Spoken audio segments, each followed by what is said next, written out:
Y hoy es muy amargo el sabor de la actualidad porque hoy los abusos, acosos sexuales están en todas las instituciones. La narrativa oficial siempre había sido, empiezan muy abajo, desde la corona británica hasta esto. Y esto es lo último. El DAO, el director adjunto operativo de la policía, el número 2 de la policía en España, esta es la última hora, enfrenta más acusaciones. Esto es lo que dice el abogado de la víctima de violación, que otras mujeres están dando el paso y están acusando. Lo dice a Televisión Española. Mi cliente tiene claras sospechas que ella no fue la única y que puede haber más mujeres que han pasado por lo mismo que ella. De momento, las que se han puesto en contacto con nosotros apuntan a otros altos miembros de la cúpula policial. Hoy se señalan nuevos casos, hoy el día en que Carla Acuña, el director adjunto operativo, va a enfrentarse a una prueba más. Se entregan los audios, las grabaciones de todo lo que ocurrió. Lo hace precisamente la víctima, Acuña. Sí, porque es una querella muy documentada que va a ser entregada hoy en los juzgados de Plaza Castilla. Toda esa documentación, ese audio del día de la agresión sexual de ese 23 de abril de 2025. También los audios de las llamadas posteriores con todas las coacciones para comprar el silencio de la víctima y los informes psicológicos y los pantallazos de WhatsApp con todas esas conversaciones. Todo ello va a ser entregado hoy ante el juez en los juzgados de Plaza Castilla. Es un anuncio del abogado de la víctima. Hay más audios, hay listado de llamadas, existe un material probatorio abundante que ya de por sí mismo, aunque no existiera ese audio, probaría la agresión y sustenta el relato de la víctima. Esto va a permitir que las pruebas estén en la mesa del juez para que las pueda estudiar. Acuña, todo esto a horas de que el director de la policía pierda vivienda oficial, escolta, chofer, placa, pistola, teléfono móvil. Todo esto decae en cuestión de horas. Sí, hoy se hace efectiva su jubilación, hoy abandona el cuerpo de la Policía Nacional oficialmente, pero ayer se publicó en el Boletín Oficial del Estado su cese, por lo que ya perdió el escolta y el coche oficial y la Policía Nacional le ha requerido que abandone este edificio donde sigue viviendo después de 8 años porque depende del Ministerio de Interior. Esto es lo último que tenemos, esta es la última hora. Digo que es un sabor muy amargo el que hoy recorre la actualidad en todos los frentes. Este es el primero, mesa de análisis hoy con Antón Losada, Sara Santaolalla, Roger Heredia, ¿qué tal? Muy buenos días. Alberto Prieto, Mariano Alonso, ¿qué tal? Muy buenos días. Buenos días. Os pido primero lectura de esto. Está diciendo el abogado, hay otras víctimas, otras personas. Esto no es un caso aislado. Tenemos, en fin, un problema en la policía. Bueno, tenemos en general, yo creo, un problema en buena parte de nuestras instituciones a la hora de tratar este tipo de asuntos. Nos decía en Spotlight, la película que también narra cómo el Boston Globe publicó y descubrió los casos de abuso sexual en la Iglesia Católica. Hay un momento en el que el editor explica, dice, cuando en un cuarto oscuro se enciende una luz, de repente la luz nos ciega a todos, ¿no? Y todo el mundo empieza a ver cosas que antes simplemente no quería ver. Y yo creo que es lo que está sucediendo aquí. Creo que tenemos que afrontar que el acoso sexual está muy relacionado con el poder, que suele venir en un contexto de relaciones de poder y de jerarquía, que tener protocolos es simplemente tener una especie de palabra mágica que sirve muchas veces para encubrir o incluso para proteger a la institución antes que proteger a la víctima. Y en este caso concreto... Os pido aquí titulares, los pido brevedad. No, en este caso concreto yo creo que me resulta muy significativo el silencio del director general de la policía y del propio ministro, que hasta ahora lo único que tenemos es un canutazo en el pasillo del Congreso de los Diputados. Si no hay una versión oficial, sucede esto. Titulares, 100% de acuerdo con Antón Losada en lo que acaba de decir ahora mismo. Bueno, se puede decir empezamos una cosa. mal ya. No tenemos un escándalo en la policía, tenemos una realidad en las calles, que hay violadores en todas partes y que esto lo llevamos mucho tiempo diciendo a las mujeres, que los violadores no están en un callejón encapuchados a las 4 de la mañana, que hay violadores en alcaldías de ayuntamientos, que hay violadores en la política, que hay violadores en el periodismo, que hay violadores en la policía, que hay agresores sexuales en todas partes, en la judicatura también. Y lo que ha pasado en la policía es que el DAO está saliendo por la parte de atrás, por la puerta de atrás. víctimas, como debe salir todo violador. Pero el problema de esto es que la víctima no ha sido protegida, es que la víctima ha pasado un auténtico calvario y es que la víctima no ha estado segura para poner una denuncia en la propia comisaría porque tenía miedo a que sus compañeros lo filtrasen y que se enterasen sus superiores. Y esto es que no es seguro, ya que una mujer denuncie ni en una comisaría, ni en unos canales internos de un partido, ni siquiera en un juzgado si esto sigue pasando y no se toman medidas. Está habiendo reacciones hoy y está habiendo una derivada política, y es la que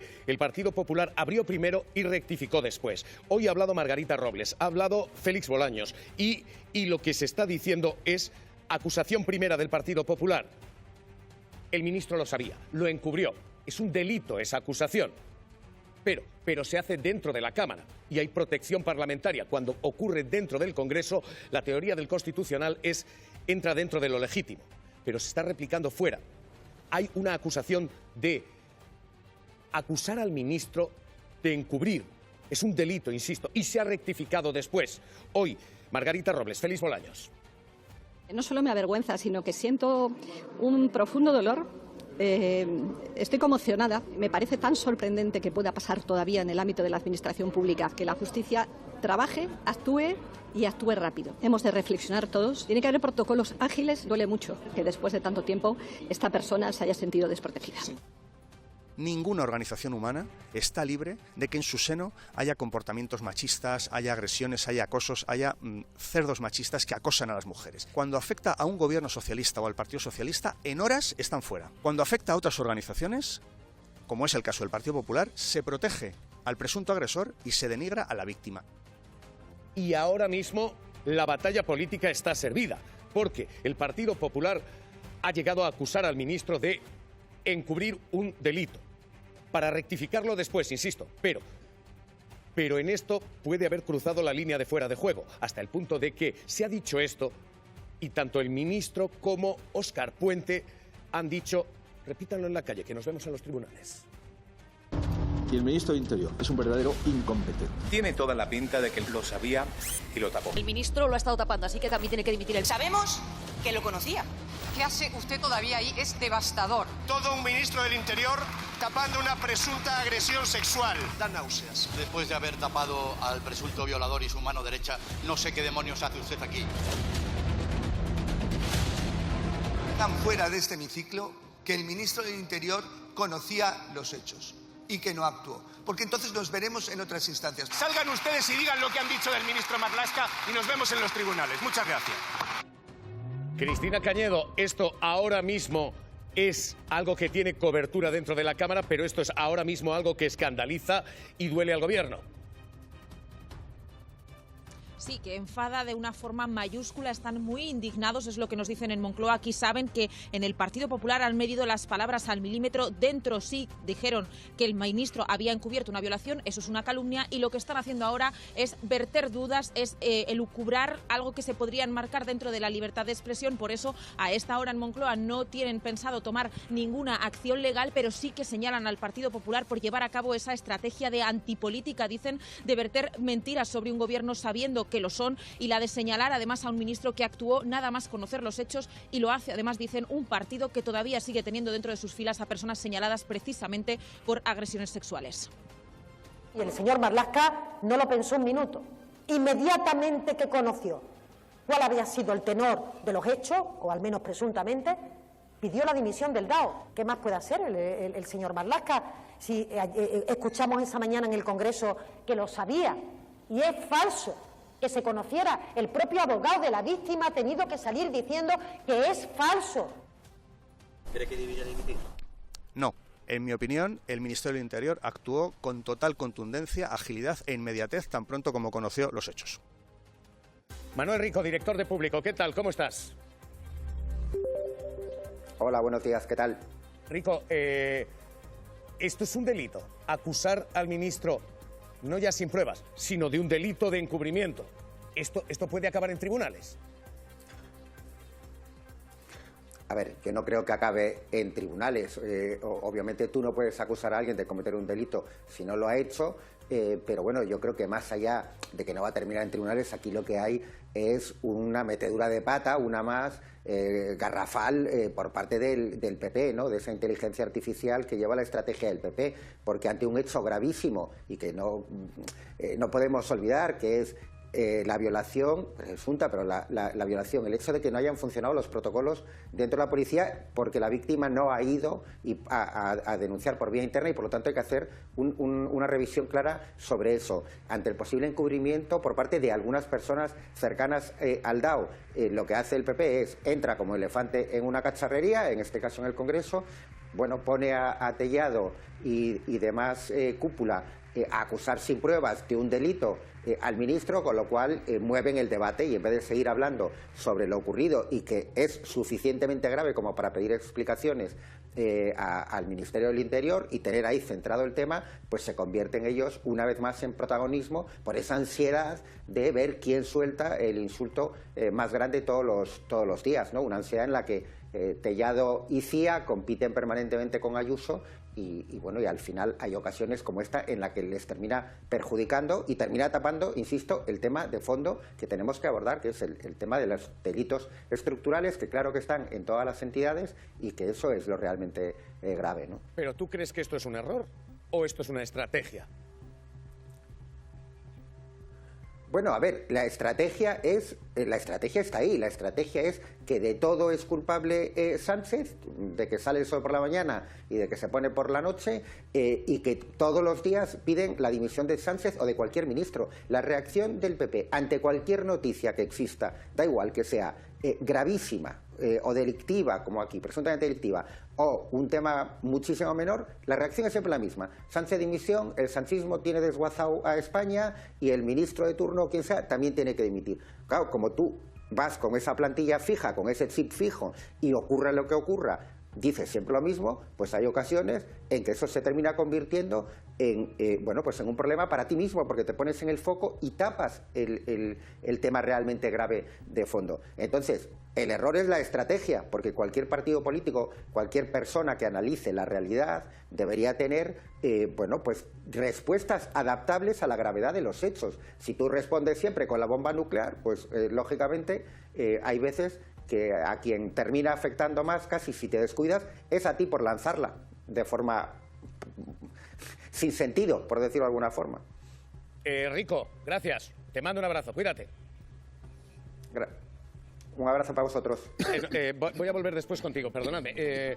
Roger, borrasca, Pedro, sí, muy rápido. Lo que le pasa al Partido Popular, que al tener aliento de Vox al cogote, reacciona como Vox y se pasa de frenada. Quien marca la agenda política derecha en España es Vox, no es el PP, y pasa día tras día. Mira, lo que pasa a la Policía Nacional no es un caso aislado. Yo creo que es un proceso que hemos visto demasiadas veces. Víctimas presionadas o coaccionadas para que no denuncien. Y después presuntos agresores sexuales encubiertos por su cerco más cercano. ¿Qué pasa? ¿Por qué esta agente de policía no confió en el protocolo interno? Esta es la pregunta. El protocolo existe. ¿Por qué no confió? Y buscando los datos... Es una buena pregunta, sí. Porque además, perdona, Roger, no es un agente, no es una policía rasa, para entendernos, es una inspectora. O sea, que incluso tiene cierta graduación y efectivamente es una de las preguntas que hay que hacer. Hay que decir que la querella, que está muy bien armada jurídicamente, a mí me decían esta semana, un ciudadano cualquiera, por una acusación así, directamente se va al calabozo. Y desde luego... En fin, después de la formalidad de tomarle declaración al DAO, muy posiblemente ya se habrá juicio oral, ¿no? El breves aquí, quiero ampliar el foco y un poquito la mirada. Hay una población en la que cuando dicen eso de la noche en el calabozo sale de repente la derecha a decir que pobrecitos los hombres que se comen noches en los calabozos. A ver, las mujeres hay un plano de lectura aquí y es el plano de los hechos en sí. Y luego hay una lectura política y es si en cierta cuestión... Da igual lo que haya pasado, lo que se utiliza es lo que haya pasado para la desproporción. Y estamos en este movimiento. Hemos visto al Partido Popular acusar de encubrimiento, de un delito, al ministro y ahora de dar esta marcha atrás. Si el ministro no lo conocía, es un verdadero incompetente. Y veremos si lo conocía o no de determinados medios que publican que el ministro conocía los hechos desde hacía varios meses. No sabemos si conocía o no conocía efectivamente el hecho, pero que en cualquier caso, lo conociese o no, Él tiene la responsabilidad de saber qué es lo que ocurre. Y hay algo más, porque primero se dice es un delincuente, después se corrige esto y conclusión, da igual, que dimita. Si el ministro no lo conocía, es un verdadero incompetente. Pero la responsabilidad política del ministro de Interior es incompatible con seguir en el cargo. El ministro de Interior debería de haber dimitido ya y el presidente del Gobierno, si no dimite, debería haberle cesado ayer. Lamentablemente, ni el ministro ni el presidente del Gobierno están a la altura de sus responsabilidades. Losada. Aquí en provincias, pero yo vivo en Galicia y a mí me gobernó Alberto Núñez Feijóo durante 14 años. Entonces, esto se lo he visto hacer decenas de veces. Aquí se juntan dos cosas. Una, la estrategia madre, que es aquí todo tiene que acabar y empezar en Pedro Sánchez. Da igual lo que pase, llueve, Pedro Sánchez, nieva, Pedro Sánchez, hay un accidente, Pedro Sánchez. Da igual, pase lo que pase, todo acaba en Pedro Sánchez. Pero después hay una segunda derivada que explica la ansiedad. Alberto Núñez Feijóo siempre tuvo una característica, tanto cuando estaba en la oposición como en el gobierno, que es cuando siente que ha cometido un error o lo han cogido en falta, sale inmediatamente a empatar. Entonces, lo vimos en el caso de Adamuz con la Dana, el esfuerzo del PP por convertir el trágico accidente de Adamuz en la Dana del Partido Socialista. Ahora, ¿qué tenemos? Tenemos el intento de convertir a toda prisa lo que ha sucedido en la policía con algo semejante o parecido a lo del alcalde de Móstoles, con una diferencia. Que en el caso del alcalde de Móstoles hay grabaciones que acreditan que desde el partido se trató de parar la denuncia, encubrirla, se le decía a la denunciante que piensan tus hijos, va a ser mejor para ti estarte callada, y en este caso no. Pero el objetivo, y de ahí la ansiedad, es la percepción de que lo de Móstoles nos ha hecho daño, tenemos ahí una herida abierta, vamos a abrir lo antes posible otra parecida en el PSOE. Esa estrategia de empatar en el desastre. Bueno, aquí yo le he visto hacer a Alberto Núñez Feijóo muchas veces. Si la estrategia es empatar, en este caso, si eso fuese, el PSOE ganaría por goleada porque es mucho más grave lo del DAO. No, pero estamos hablando del encubrimiento, claro. no de la agresión. Claro, a donde voy es el Partido Popular cometió un error absurdo y estúpido, porque bastante grave era la situación como para tener que encima acusar de encubrimiento. ¿Seguís diciendo que esto es un error? Esto es un error. No, Cuando estrategia. un portavoz tras otro. No, que es estrategia. Todo es culpa de Pedro Sánchez. Y dos, hay que demostrar que el PSOE lo ha hecho peor en un caso parecido. Bueno, eso es tu opinión. La mía es que como todo es culpa de Pedro Sánchez, cometo el error de ir a la grande. No, tengo que empatar. Manual de persistencia. Me parece una enorme torpeza y, en todo caso, el ministro tendría que dimitir. Yo no sé si lo sabía o es un incompetente por no saberlo. Lo que sí que sé es que es un señor que era su mano derecha desde hace... No lo puedes saber. Un segundo. Que es un señor que es su mano derecha desde hace 8 años, que incluso ha cambiado las normas para mantenerlo después de su edad de jubilación, y es un señor que hace esto. Yo como ministro me voy corriendo. ¿Cómo lo vas a saber? Por favor, Sara. Me gustaría decir, primero, el chiste. Hasta una borrasca tiene Pedro esta semana que yo creo que ha propuesto el Partido Popular a los meteorólogos. No, fueron los franceses. Segundo chiste. Unos tienen el manual de resistencia y otros el de persistencia, que es persistir en lo mismo. Todo es culpa del gobierno. Y ahora la realidad y lo importante. No hay víctimas de primera o de segunda. Cuando acompañas a las víctimas de agresión sexual, de malos tratos, te das cuenta que no hay una víctima peor que otra. El problema es la reacción. Hay una reacción peor que otra.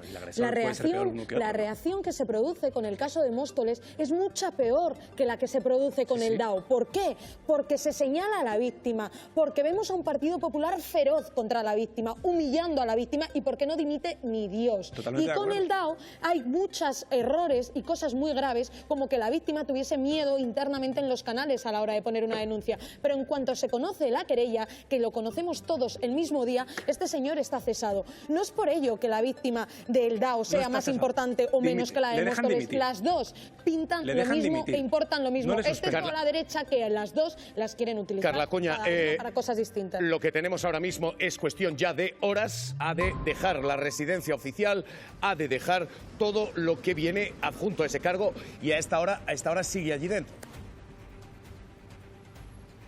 Así es, máxima expectación por si pudiera salir el presunto agresor. El ya ex-DAO, José Ángel González, ayer ya dejó de contar con su escolta y con su coche oficial. Tiene que abandonar este domicilio dependiente del Ministerio de Interior próximamente, según confirman fuentes policiales a este programa, pero podría salir en cualquier momento porque hoy también tiene que dejar las armas, porque hoy se hace efectiva su jubilación. Todo esto en un día en el que va a aportar el abogado de la víctima en los juzgados toda esa documentación probatoria, esa ese audio de la agresión sexual y esas llamadas posteriores con todas las coacciones. En paralelo, el Ministerio de Interior ha fijado la segunda semana de marzo para nombrar oficialmente a un nuevo DAO. Bueno, un poquito asqueada. Es lo que te iba a decir. ¿Y esto? Porque después de lo que estamos viendo, yo digo, ¿qué les pasa a los hombres? O sea, ¿qué les pasa a hombres poderosos que pueden tener lo que quieran sin necesidad? Mira, yo recibo mucho por Twitter y he visto a Donald Trump y a otros con niñas de 14 años. Con niñas de 14 años allí las hacen vestirse de otra manera, como van las niñas asustaditas. Quiero decir, ¿qué necesitan? ¿O es que son bobos? ¿O es que son subnormales? ¿O qué les pasa? O sea, ¿por qué gente con poder necesita eso? No solo gente con poder, estamos viendo que está en toda la sociedad. Porque lo hemos visto en la iglesia, lo hemos visto en profesores que dan clases a niños, lo hemos visto en mujeres. Mira, ya de verdad es algo que para una mujer... Mira, yo viendo los insultos de las mujeres del PP el otro día al ministro, sentí vergüenza. Digo, ¿cómo se atreven a ponerse y a decir algo que no saben? Si este señor ha tomado medidas, ¿cuándo se ha enterado? ¿O cuándo? Y sin embargo, con toda la desfachatez del mundo, esa verborrea que tienen todas, en fin, haber ido a colegios muy de pago, pero que no se las nota nada por lo que dicen o porque los escribidores que tienen son unos mantas. Pero siento vergüenza, es que no hay ninguna que defienda a alguna mujer. No hay ninguna que defienda a ninguna mujer.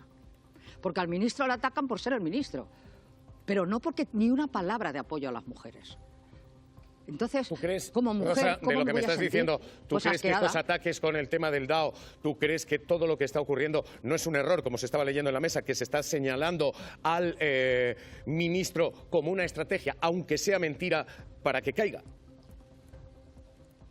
Bueno, claro, pero es que lo que ha dicho el señor Feijóo cuando dice, bueno, no se habrá enterado, pero por si acaso, por si las moscas, ¿no? Oye, él dijo, se paseó con un narcotraficante en Galicia durante muchísimo tiempo y luego dijo que no sabía que era narcotraficante. Bueno, pues entonces no tendría que estar. Por sus mismas palabras se tenía que haber marchado hace mucho tiempo, no ahora. ¿No? Entonces, es esa desfachatez que tienen, que se creen en un parlamento, que yo no he visto, mira que he ido al parlamento y mira que me he tragado declaraciones de todos. Yo no he visto a nadie, y las mujeres, la Cuca Gamarra, esta otra Muñoz, que no sé dónde ha salido, todas atacando al ministro, pero de ella no dicen ni una palabra, no dicen, nos solidarizamos con esa mujer, con lo que puede haber estado pasando esa mujer. Ninguna. Todo es contra el ministro, a ver si se lo pueden cargar y llegan ellos antes a la Moncloa. Es que de verdad. Y luego esos policías o esos guardias civiles que le han estado ofreciendo a esa persona, le han estado ofreciendo puestos de otro para poderla tapar la boca, como están haciendo con lo de Móstoles, ofreciéndole todo tipo de puestos más importantes. Y facilitan sus teléfonos, facilitan sus nombres. Mira, te voy a decir una cosa. El día 9, Sara, también va para ti. El día 9 de marzo vamos a organizar Comisiones Obreras un gran acto en favor de las mujeres, porque queremos mujeres, no queremos mujeres calladas, sí que queremos mujeres que seamos solidarias con las mujeres. Si me vais a dar te llamaré un premio, para invitarte. a estar. Dejadme. Vale, que no lo había visto. Pues eso, todas allí y a defender la palabra, a las mujeres. No siempre defendamos diciendo, a esos Rosa, sinvergüenzas, dices, que se aprovechan de las mujeres. Lo de Móstoles tiene una novedad, atención, trascendente en este momento, porque ya les digo que hoy todo este, agrio sabor recorre desde la Corona hasta la policía. Pero Partido Popular en Móstoles, atención a lo que acaba de pasar. Hay una denuncia de acoso sexual contra el alcalde. En lo que se está diciendo desde los denunciantes es un nuevo caso Nevenka. Se denuncia y se dice, es que ella... Es que sus ambiciones... Bueno, esta mañana el Partido Popular lo ha hecho de los santos, dice, vamos a publicar el expediente para que quede claro lo que hay aquí. El Partido Popular acaba de rectificar y dice que no va a publicar el expediente. Esta mañana anuncia expediente público, ahora dice... rectificación, no lo vamos a publicar. Marta Ita, el Partido Popular acaba de dar marcha atrás, no va a publicar ese expediente en el que no se escuchó a la víctima en Móstoles. Pues eso es, Javier, en el Partido Popular rectifican y aseguran que no van a hacer público ese expediente porque es confidencial. Así han corregido a Jaime de los Santos, que, como decías esta mañana, había prometido que iba a hacer público ese expediente para, a su juicio, demostrar que la denuncia que recibieron era por acoso laboral y no por acoso sexual. Aún así, en el Partido Popular, pese a todo, siguen defendiendo la actuación del Comité de Derechos y Garantías. Dicen que hicieron lo correcto, pese a que solo entrevistaron a la víctima por correo electrónico. A Manuel Bautista le citaron presencialmente y desde entonces hasta hoy siguen protegiendo al alcalde de Móstoles. Rosa Villacastín, me estabas citando Móstoles, voy a venir a la mesa a leer esto enseguida. Pero, Rosa, ¿y esto? Pues mira, se han dado cuenta que las mujeres somos mucho más numerosas que los hombres a las horas de las votaciones. Es que somos el 52%. Y eso es muy importante, y eso no lo tienen en cuenta, o no lo han tenido en cuenta, y empiezan a rectificar también con el ministro. Yo el ministro les metía un puro a todos estos que hablaron el otro día, que no te cuento. Al menos iban a tener que pasar por el juzgado. Pero se han dado cuenta de que enfrentarse a las mujeres y dejarlas siempre como es que esta es una ambiciosa, es que esta es mala, es que esta es una charo, es que esta es una tal, bueno, eso les va a costar votos. Y sobre todo que lo digan las mujeres. Porque Isabel Ayuso la estuvo defendiendo el otro día diciendo que esto era todo el Partido Socialista que les quería liar mucho, ¿no? Bueno, pues lo van a pagar. No lo olvides, lo van a pagar. Y lo van a pagar en las urnas. No te retires, Rosa. Quiero lectura aquí en la mesa. El Partido Popular hoy anuncia, haremos público el expediente en Móstoles. Losada, Santaolalla, Alberto, aquí. Javier, no se puede publicar... Ahora dicen que no. Lo que no se puede publicar es lo que no se tiene. Y lo que tiene no es un expediente, es un paripé, que se hizo para cerrar el caso antes incluso de abrirlo. Porque si para que fuera un expediente tendrían que haber escuchado a las dos partes, tenían que haber recibido a las dos partes, dar la oportunidad al denunciante para que presentara los medios de prueba que considerara oportuno, que por lo menos aportara su relato de los hechos. Entonces no puedes hacer público, primero hay problemas de confidencialidad, y segundo, no puedes hacer público lo que no tienes. En este caso el Partido Popular no tiene un expediente. Y tercero, como decíamos antes, el Partido Popular eran muy conscientes de que esto les estaba haciendo daño, de que la acusación de encubrimiento les estaba haciendo daño y había que salir a toda velocidad a empatar con el PSOE en el desastre y a señalar a Marlaska como encubridor. Por lo tanto, no es un error, es una estrategia. La rectificación de hoy es llamativa. En cuestión de horas vamos a hacer público esto, pese a que no han escuchado a la víctima. Y horas después ya no lo vamos a hacer público. ¿Pero y esto qué es? La rectificación tiene que ver con una torpeza infinita de su secretario de Igualdad, Jaime de los Santos, diciendo que va a hacer público una cosa que no puede hacer público. Y yo ahí a lo que quiero ir es al fondo. La lástima es que ya no nos fiamos de nuestras propias instituciones, porque todo el caso del DAO acabará siendo público, todo, y sin embargo este caso no. ¿Por qué? Porque a alguien se le ocurrió que era mejor tener protocolos internos para que no hiciera falta denunciar porque no nos fiamos de las instituciones. Un segundo. Que esto, de verdad, para que se me entienda bien, tiene que tener su matiz. Creo que está bien que haya protocolos internos, por supuesto, pero no como sustitutivo, porque ahora esta mujer se queda sin ningún tipo de defensa, porque no puede demostrar que ella tiene razón, y el supuesto violador o acosador tampoco tiene ningún tipo de defensa de su presunción de inocencia porque no puede demostrar nada. ¿Estás hablando del caso de Móstoles ahora? Sí, ahora sí. Pues en el caso de Móstoles, claro que puede demostrarlo la víctima con 8 correos, con grabaciones del número 2 del Partido Popular, el señor Alfonso Serrano, y la número 3, Ana Millán, mandándola a casa calladita con su marido. Creo que no la mandaban a casa porque había hecho mal una gestión, creo que era porque estaba denunciando una situación de acoso sexual y laboral. Pero dicho esto, lo que ha pasado es muy grave. Ayer teníamos en las últimas horas al vicesecretario, a este machista que ocupa el cargo de vicesecretario de Igualdad o de secretario de Igualdad, el que llevaba las bolsas, Jaime de los Santos, diciendo que iba a hacer público un expediente. Horas después se le corrige y se dice que no se va a hacer público. ¿Esto es cómo se toma el Partido Popular el acoso sexual? ¿El acoso sexual en el Partido Popular es confundirlo con ligar, como hizo el señor Serrano? ¿El acoso sexual en el Partido Popular es taparlo y humillar a la víctima y filtrar sus datos, como están haciendo? ¿Qué es el acoso sexual para el Partido Popular? Porque lo que estamos viendo es que cada vez hay más mujeres acosadas, cada vez hay más mujeres violadas y sobre todo cada vez hay más mujeres que lo denuncian. Y esto es lo que les está costando al Partido Popular de entender, que por mucho que lo tapen, las mujeres ya no se callan. Hay una más. Ya digo que hoy esta rectificación es extraordinariamente llamativa, porque se ha prometido una cuestión que se ha dicho no horas después. Pero hay una más en cuestión institucional, y estáis planteando aquí instituciones. El Senado como instrumento de campaña electoral llama a Zapatero el próximo 2 de marzo, en plena campaña de Castilla y León, exactamente igual que se ha hecho con Salazar en la campaña de Extremadura y con Cerdán en la campaña de Aragón. Lo que tenemos es citaciones para hablar de corrupción que en realidad son actos de campaña, Cristina Cañedo, y que están provocando una bronca tremenda porque se está diciendo el Senado, esto es lo que dice el Gobierno, ya no es una Cámara de Representación Territorial, es la Cámara de Representación Popular.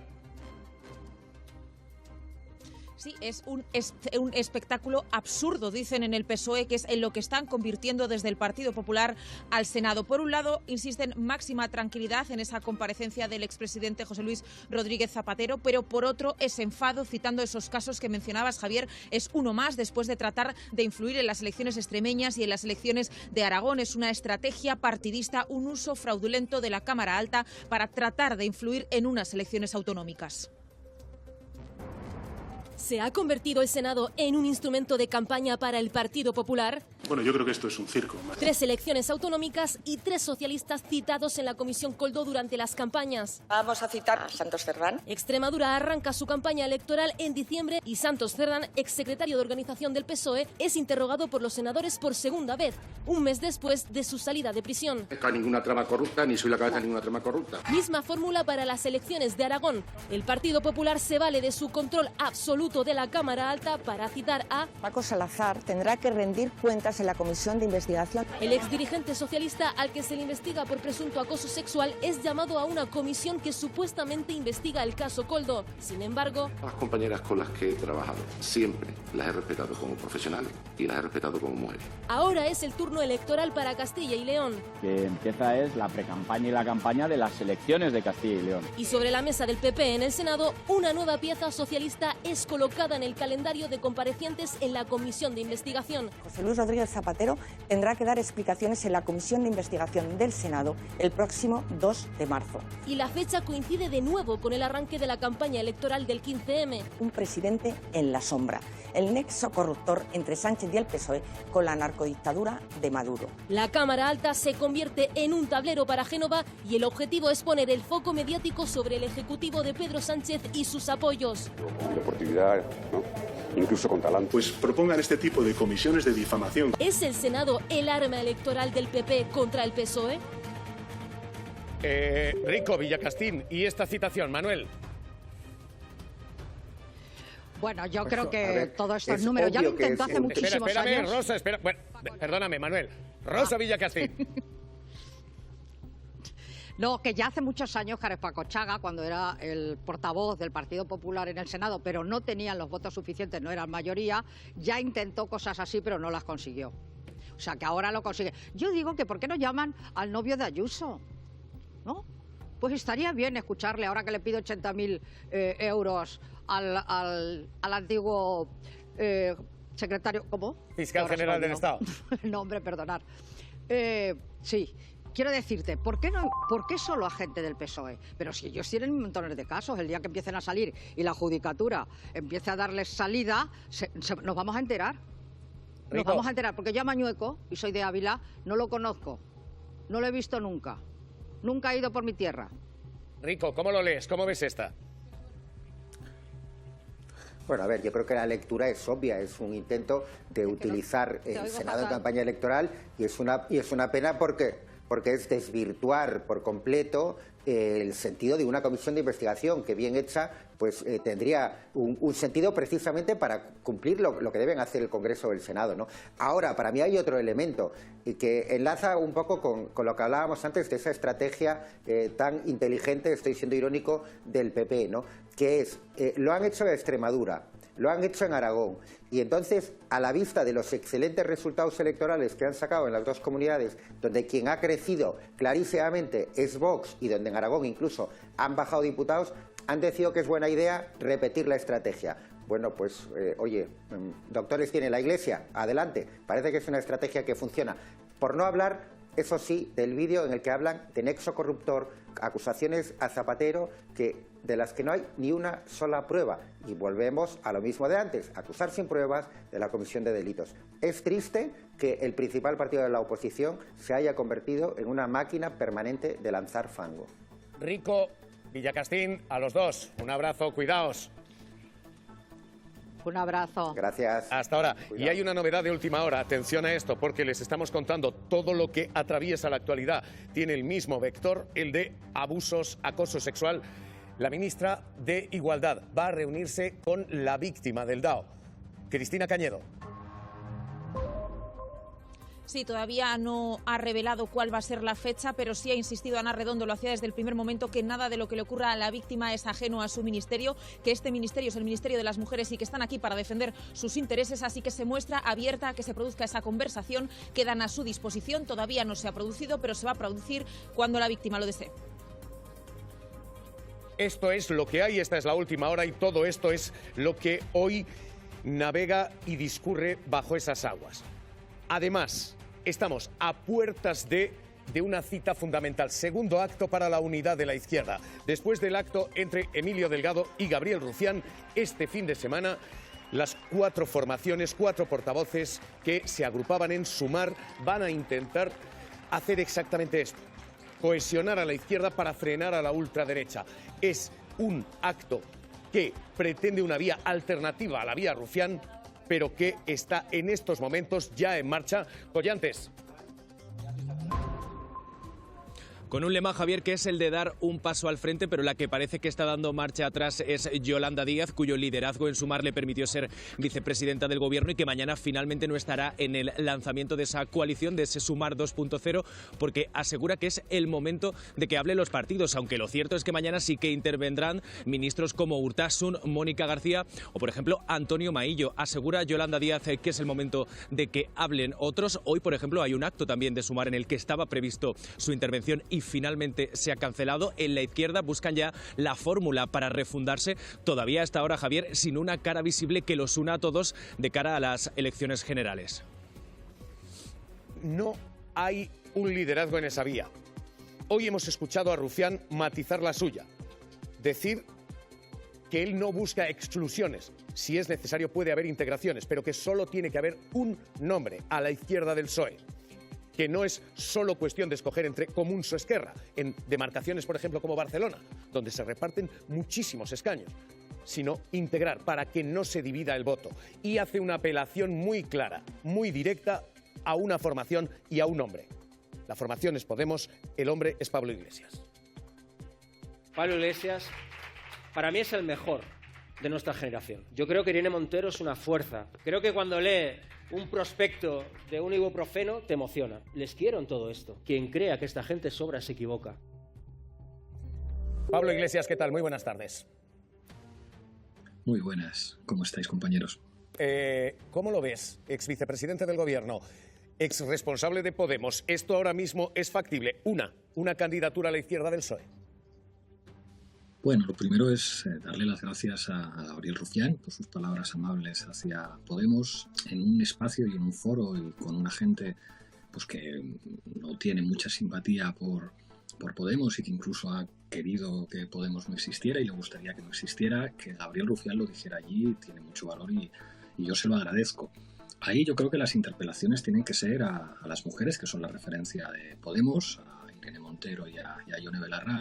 Mi papel ahora es de analista, de director de un medio de comunicación. A partir de ahí, creo que Gabriel ha hecho cosas valientes. Primero, ha dicho algo que le ha puesto en contra a su propio partido y a los partidos independentistas, que le han dicho no. Y creo que eso es una cosa que hay que valorar, que sea capaz de hacer algo que le van a decir que no sus partidos de referencia. Creo que también ha sido capaz de incomodar a muchos otros partidos. O sea, creo que ha habido mucha incomodidad en los partidos de Sumar, diciendo, haces un acto con Emilio Delgado que le está compitiendo la candidatura a Mónica García, digamos como que ha ido todo el mundo de esos partidos al acto de la Galileo, de yo quiero estar, quiero que se me vea. Generar esa incomodidad creo que es una cosa positiva también que hay que agradecer. A partir de ahí, yo creo que lo fundamental es que siga el debate y que se escuchen más cosas, porque creo que todo el mundo, o mucha gente de la izquierda, quiere votar izquierda, y quiere votar izquierda entendiendo que eso no es votar PSOE, que es votar otra cosa. Y yo creo que eso es una cosa importante y creo que hay una preocupación sobre cómo se frena a la ultraderecha y al fascismo. Y aquí creo que hay debates que se siguen teniendo que tener. A mí me gustaría ver a Gabriel Rufián debatiendo con Irene Montero alguna vez, porque creo que ahí tendrían planteamientos muy interesantes respecto a lo que algunas personas están señalando como como miedo y desesperación. O sea, yo escuché algunas cosas de esa charla y era como, joder, no podemos estar tan desesperados y ponernos a hablar del burka, en lugar de hablar de la violencia machista que Pero, Pablo, quiere me la da la ultraderecha, que sensación hablemos del de que burka. estáis todos buscando cuál es la diferencia en lugar de cuál es la unión. Así que déjame que te lo vuelva a preguntar otra vez. ¿Tú ves factible esto? ¿Tú ves factible una candidatura de izquierdas o no? ¿O vamos a un frente disgregado? Ojalá que pueda haber acuerdos, y a veces los ha habido. Los hubo en el pasado. Unidas Podemos, cuando yo era secretario general, implicó que hubiera mucha gente de muchos partidos, de muchos territorios haciéndolo juntos.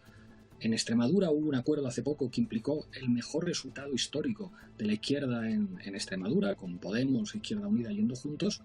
Pero para que esas cosas sean posibles, tiene que haber como una serie de ingredientes. Primero, respetar a todo el mundo. Por eso lo que dijo el otro día Gabriel Rufián, poniendo en valor a Podemos enfrente de mucha gente que querría ver muerta a Podemos, tiene cierto valor. Y luego, es muy importante, además de que todos los partidos traten de maximizar cuántos sillones tienen, es muy importante también el para qué, para quién y sobre todo cómo nos enfrentamos a estos fascistas que quieren acabar con todo. Y ahí yo creo que es muy importante que el debate siga, que la cosa no se acabe en un debate, que pueda haber más debates, que en esos debates se escuche al feminismo también, que en esos debates se escuchen a personas racializadas, que frente a quien dice, no, es que pues tiene un poquito de razón la ultraderecha cuando dice que hay un problema con los migrantes, decir, no hay que dividir a la clase trabajadora por su color de piel o por donde haya nacido. Eso es lo que quieren los fascistas. Decir que el problema de seguridad en los barrios son los migrantes y no los precios del alquiler o la destrucción de los servicios públicos. Y ahí yo creo que es importante que ese debate continúe, que se escuche a todo el mundo y ojalá después, haciendo un trabajo de hormiguita, que no es un trabajo quizá mediático, ojalá se pueda llegar a esos acuerdos. Creo que el partido en el que yo milito sin ninguna responsabilidad en esta época ha demostrado históricamente su capacidad de llegar a acuerdos con mucha gente y que los problemas empezaron cuando hubo quien quiso destruir a Podemos y empezar a vetar a los referentes de Podemos. Si eso cambia, si hay dinámicas que cambian, si tenemos claro además que la izquierda no va a sobrevivir siendo subalterna al PSOE, diciendo nuestro papel en la historia es darle la investidura a Pedro Sánchez y a partir de ahí aplaudir. Si eso cambia, si el miedo no es el motor fundamental de la izquierda, sino la valentía y la osadía de enfrentar a la ultraderecha con marcos diferentes y con un proyecto nuevo, yo creo que todo es posible y que podemos ser optimistas. Podemos podría, si eso cambia, como dices tú, no presentar candidaturas en algunos territorios, retirar esa candidatura, por ejemplo, Euskadi, para que lo haga EH Bildu, Galicia, para que lo haga el BNG, Cataluña, para que lo hagan Esquerra los Comuns.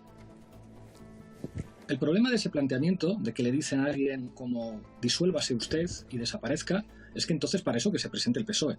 Si todo el mundo va a dar la investidura a Pedro Sánchez, pues está. Logramos lo que siempre le hubiera gustado a mi amigo José Luis Rodríguez Zapatero, que el PSOE fuera el partido de todas las izquierdas y todos a meterse en el PSOE.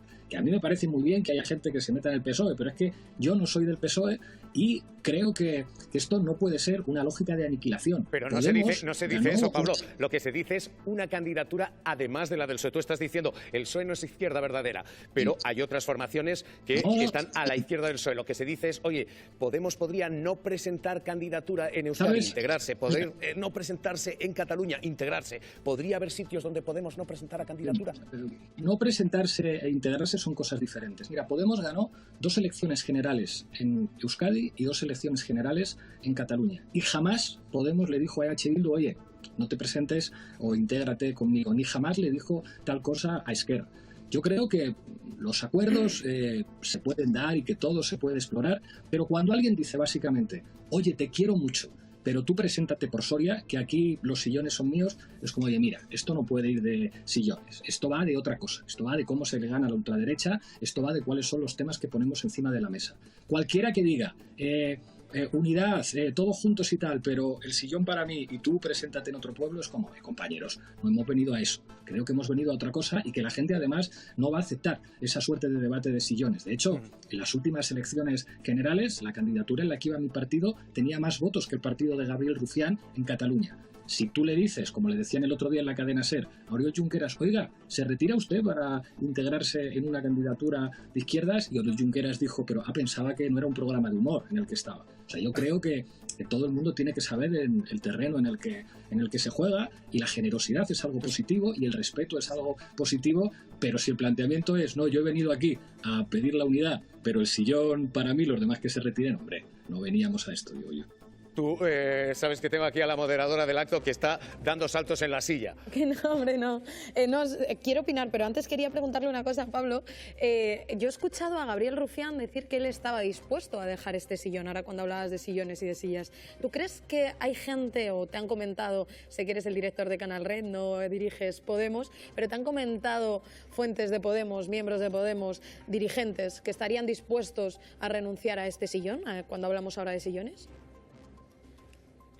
Te habla alguien que es una de las pocas personas que conoces en la izquierda que dejó un sillón de vicepresidente y que dejó un sillón de diputado en el Parlamento de Madrid. Y aún así yo te digo que los sillones son de las cosas más importantes en política, porque en función de quién esté cambian las cosas. Claro, si alguien le va a plantear a Podemos otra vez, o sea, como después del veto a Irene Montero, de la enorme violencia que se hizo contra ella, de decir, no, es que sois vosotros los que tenéis que decir a vuestros militantes que tienen que renunciar a sus ideas, que son representadas por personas, pues yo creo que es como si alguien le dijera a cualquier otro partido, decir, oye, tú no puedes estar aquí. Yo creo que hay que respetar a las militancias de todo el mundo, pero creo también... No más. Perdón. No más, que os agradezco a los dos y me hacéis lo que me hicisteis la otra tarde, que es secuestrarnos la tertulia. Iglesias, que es broma. Iglesias, que te cuides, que te mando un abrazo muy fuerte. Gracias. Javier, un abrazo muy fuerte para ti y felicidades por todo. Hasta pronto. Cuídate.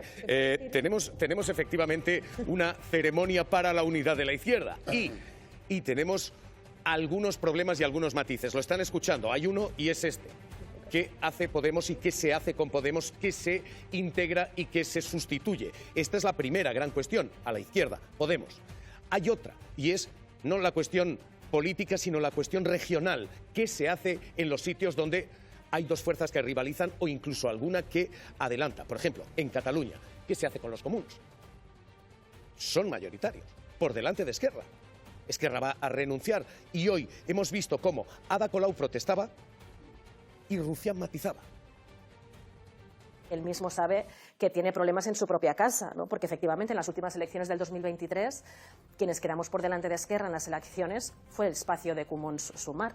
Quedamos por delante de Esquerra, pero no se nos ha ocurrido decirle a Esquerra tienes que desaparecer y no presentarte. No le diríamos nunca eso a Esquerra, porque efectivamente todo el mundo es necesario.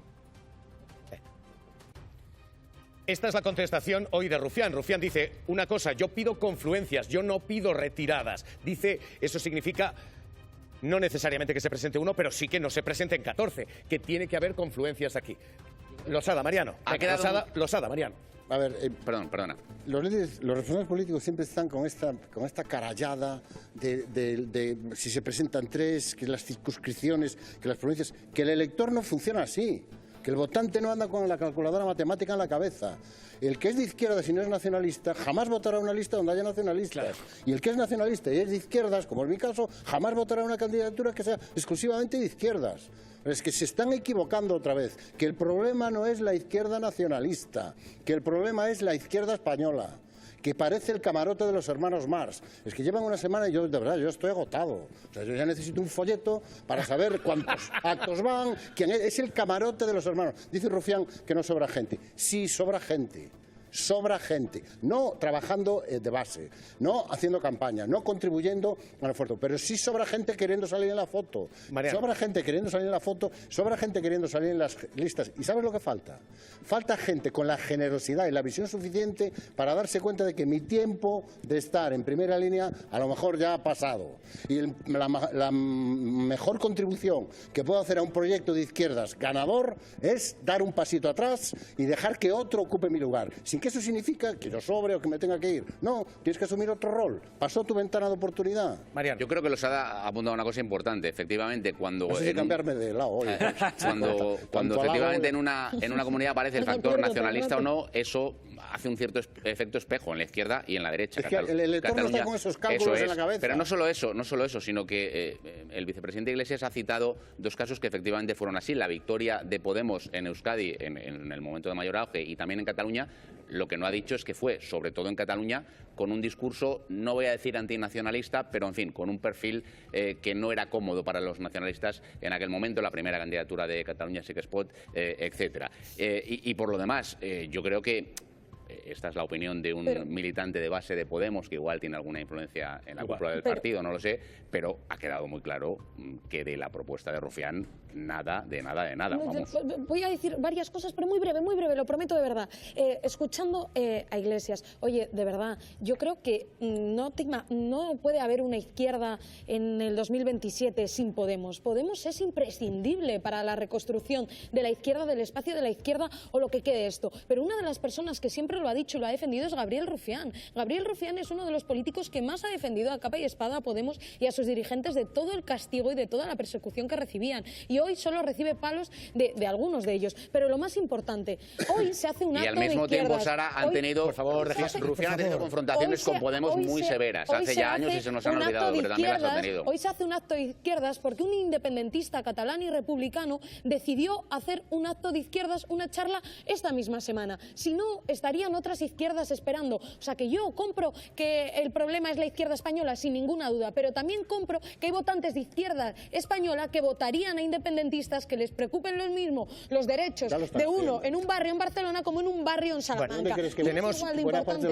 Tenemos hoy esta cuestión, tenemos hoy todo esto y tenemos además una imagen con la que quienes han estado defendiendo esta unidad de la izquierda dicen se retrata qué pasa cuando hay una enorme mayoría a la derecha. Y es esta, la de quien es acusado de ser cercano a la ultraderecha o directamente de ultraderecha y no es capaz de responder porque no se le da la palabra. Es más, se le echa de la Cámara. Emilio Delgado.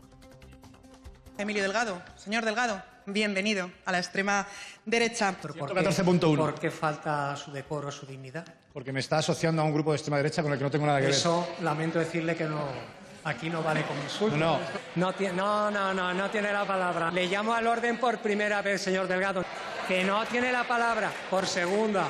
Le llamo por tercera vez al orden. Señor Delgado. Le llamo por cuarta. Fuera.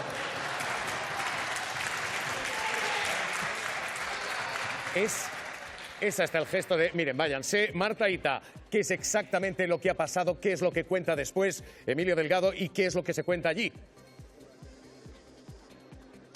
Pues Javier, es un momento, como ya han visto, de máxima tensión que se ha vivido en la Asamblea de Madrid, previo a que la portavoz de Vox en la Asamblea diera la bienvenida a la ultraderecha a Emilio Delgado por decir en el acto que esta semana se ha celebrado con Rufián que a la izquierda le da pudor hablar de seguridad. Claro, a él le ha parecido una ofensa en honor, ha pedido la palabra en varias ocasiones para intentar defenderse, pero el presidente de la Cámara no lo ha considerado oportuno, a diferencia de en otras ocasiones cuando sí ha dejado hablar a los diputados. Él, el portavoz adjunto de Más Madrid, ha seguido hablando y, como ya han visto, hasta en 4 ocasiones le han llamado el orden para finalmente terminar echándole de la Asamblea de Madrid. Joan Baldoví, síndic de Compromís, ¿qué tal? ¿Cómo está? Muy buenas tardes. Bueno, viendo cada día que pasan cosas que pensábamos que no pasarían. Señor Baldoví, acabamos de escuchar a Podemos diciendo, oiga, esto de pídanos que nos inmolemos no va a colar. ¿La unidad de la izquierda es posible o esto se está viniendo abajo? Yo creo que el acto de este miércoles tuvo una virtud y es la de que pasen cosas, que nos planteemos cosas, que en definitiva que nos cuestionemos cosas. Yo creo que todo es posible y si no lo pensara así, no estaría en política. Yo creo que aquí, en mi tierra y en tu tierra, hay posibilidad de cambiar al Partido Popular y Vox por un gobierno de izquierdas. Lo podemos hacer y, por tanto, por eso estoy en política. Dicho esto, yo creo que probablemente lo que hace ahora, y en esto le doy la razón a Pablo Iglesias, aunque él y yo a veces no hemos tenido la mejor relación, le doy la razón en que ahora probablemente hacen falta menos focos, menos ruido y explorar. Y, en definitiva, ver si es posible. Pero creo que lo que dijo el otro día Gabriel y Emilio es que si hay más de 4 papeletas, por ejemplo, aquí en el País Valenciano, si hay más de 4 papeletas, pues probablemente será mucho más difícil que seamos capaces de arrebatar el gobierno a la derecha y a la extrema derecha. Y aquí ya sabemos lo que es que gobierne la derecha y la extrema derecha. lo estamos viendo cada día. Ayer me pasó una cosa parecida también en las Cortes Valencianas. En fin, tampoco me dieron la palabra cuando solo quería explicarle al señor Zaplana cuál era el nombre que me había puesto mi madre. En definitiva, creo que hay que dar una oportunidad, pero yo creo que hemos de ser inteligentes. El sistema electoral es el que es. El sistema electoral premia y castiga según cómo vayamos a las elecciones. Nosotros lo hemos padecido muchas veces a la hora de acceder a las Cortes Valencianas y, por tanto, yo creo que hay que ser inteligentes, generosos y, en todo caso, creo que... Pero ustedes están negociando. ¿Esto avanza en algún sentido, señor Baldoví? Nosotros hablamos con todo el mundo. Estamos hablando con todo el mundo. Con todo el mundo es con todo el mundo. Y explorando a ver de qué manera se puede hacer. Pero siempre pensando en la utilidad. Aquí la utilidad, y es lo que nos dice la gente, es que 4 años más de gobierno de la extrema derecha aquí sería ya la hecatombe. Y ya no te digo en el gobierno del Estado. Por tanto, yo creo que hay que ser inteligente, generoso e insisto, con menos foco, con discreción y seguir hablando. Nosotros lo estamos haciendo. Señor Baldoví, no se retire. Quiero reacción a noticia de última hora. La justicia acaba de tomarle declaración al chofer de Carlos Mazón, el hombre que le llevaba. Y lo que acaba de ratificar es que Mazón miente tanto como habla, que no llegó a la hora que dijo al CECOPI. Es más, que se lanza el S-Alert antes de que Mazón llegue.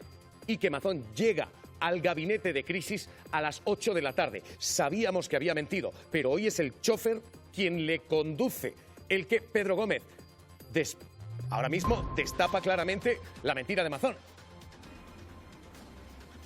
Sí, en su declaración ante la jueza Nuria Ruiz Tobarra del juzgado de Catarroja, el chofer ha explicado que en torno a las 7 de la tarde él se movió con el coche para ir a repostar, pero que no llegó a la gasolinera porque le llamaron desde Secretaría que tenía que volver al Palau porque tenían que llevar a Mazón al centro de emergencias, que estuvo esperando en ese auto hasta las 8 de la tarde aproximadamente, cuando Mazón salía del Palau para ir a la Eliana, que antes habían pasado también a recoger a la jefa de prensa y que ni siquiera habían salido de la ciudad de Valencia cuando sonó el S-Alert. También le han preguntado si había escuchado algún tipo de conversación sobre lo que estaba pasando en Valencia. Dice que no estuvo atento, pero no habían salido de Valencia todavía cuando les llegó esa notificación del S-Alert.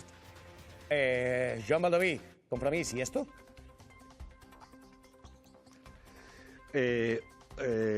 Uno se queda estupefacto. Es decir, el presidente de la Generalitat, que desde mediodía sabía, desde las 2:10 sabía lo que estaba pasando en Utiel, desde las 2:10 le pilla a las 8:11 de la tarde la alarma yendo al centro de emergencias. Es decir, 6 horas después. O sea, el tipo se pasó unas cuantas horas en el restaurante sabiendo lo que había pasado ya en Utiel porque le había informado su consellera. Luego desaparece una hora que aún no sabemos dónde está. Ha tenido el morro durante todo este tiempo de mentirnos.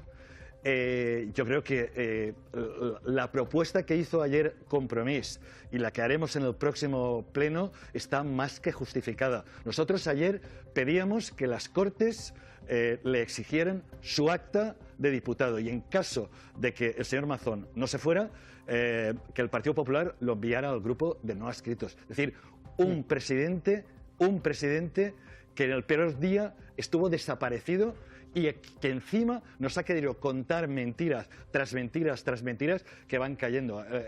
El dicho castellano de la mentira tiene las patas muy cortas, aquí se ve perfectamente reflejado. Por tanto, ayer el Partido Popular y Vox no le exigieron el acta, no le exigieron a Carlos Mazón que se fuera a su casa, que es lo que opina la inmensa mayoría de valencianos y valencianas. Un señor Mazón que dices, ¿qué hace un expresidente de diputado raso? Claro, el señor Mazón, si además no va a trabajar, ¿qué hace? Pues estar aforado para no querer declarar delante de la jueza de Catarroja, que es donde debería estar. Joan Badoví, portavoz de Compromís. Gracias, un abrazo. Gracias. Todo esto es lo que está ocurriendo, pero la última hora, hoy, la erupción política está siendo esta y es espectacular. Ortega Smith, uno de los hombres fundadores de Vox, uno de los hombres del Círculo de Santiago Abascal, primero desafía a Santiago Abascal. Le han dicho, te vas. Dice, no, no me largo. Le dicen, dejas el cargo de portavoz. Dice, no, no lo dejo.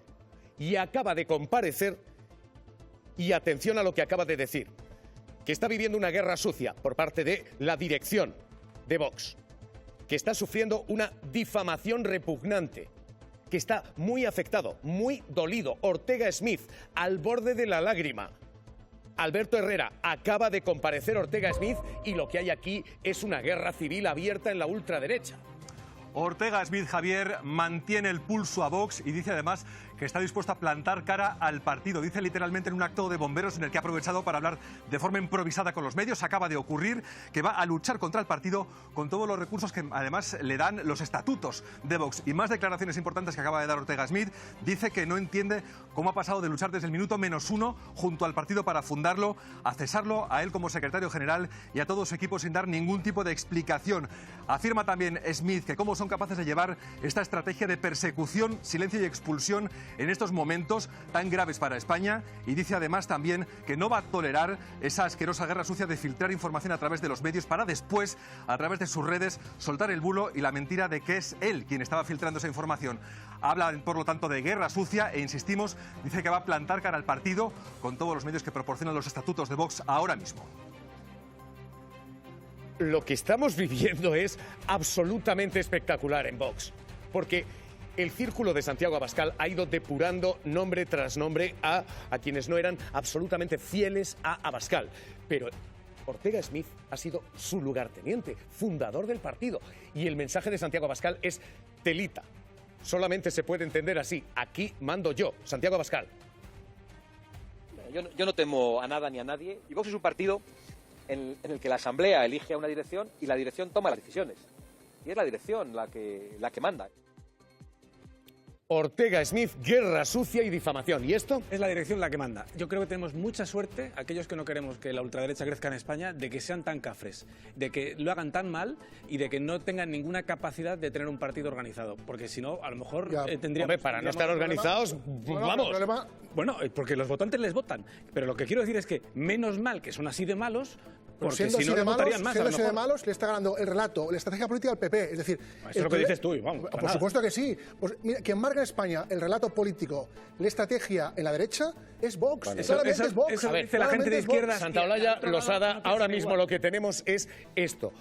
Va a aguantar lo que haga falta, acaba de decir Ortega Smith. Voy a estar aquí, no me voy y no voy a soportar ni esta guerra sucia ni esta defamación repugnante. ¿Y esto? Pasión de fachalanes, lágrimas de facha en toda la mañana. Hemos visto un Ortega Smith que está, creo que en busca y captura, todavía sigue llorando porque se le acabó el chollo, se le acabó el chiringuito. Con esto no celebro la decisión de Abascal. Yo creo que Abascal ha descubierto que a él lo que más le gusta es el régimen que defiende y la apología de la que hace, y donde pueda poner un dictador y donde pueda poner un dedito que decida, allí lo va a hacer. Lo que está pasando en Vox, yo lo comparto con Prieto, porque lo llevo diciendo mucho tiempo. Son torpes, son muy torpes, pero imponen un relato. Es decir, con su torpeza y con su falta de organización han conseguido que el Partido Popular les siga. Han conseguido marcar la agenda de este país. Han conseguido arrasar en las últimas elecciones, tanto en Aragón como en Extremadura. Y han conseguido que el Partido Popular, que era un partido de Estado, haya pasado a ser un partido doblegado a Vox. O sea, que son torpes, pero con el Partido Popular lo tienen hecho. El método Abascal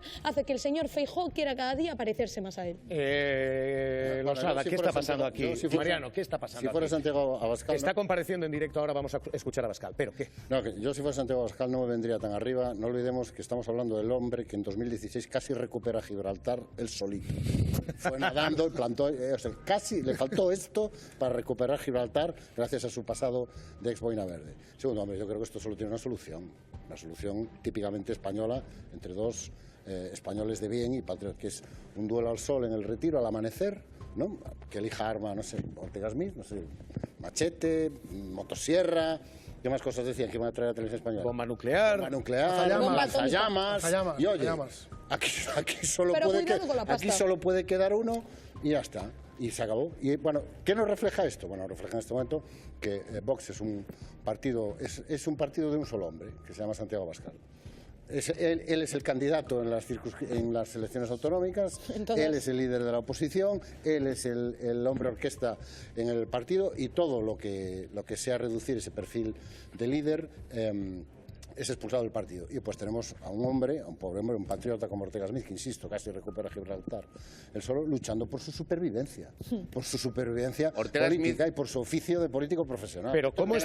Por eso para mí el lanzallamas o la motosierra. Ortega Smith, fijaros que es diputado en el Congreso y concejal en el Ayuntamiento de Madrid, que son los dos únicos cargos de los que evidentemente ninguna dirección de un partido les puede desposeer, porque el acta es suya y presumiblemente digamos que aguantará hasta el final. El año que viene hay elecciones municipales, como todos sabemos, y habrá, si el presidente del gobierno no las adelanta, a elecciones generales. Quiero decir que ese estado en el que él puede ser un cargo público del partido en una guerra abierta con la cúpula del partido puede durar como mucho un año y unos meses.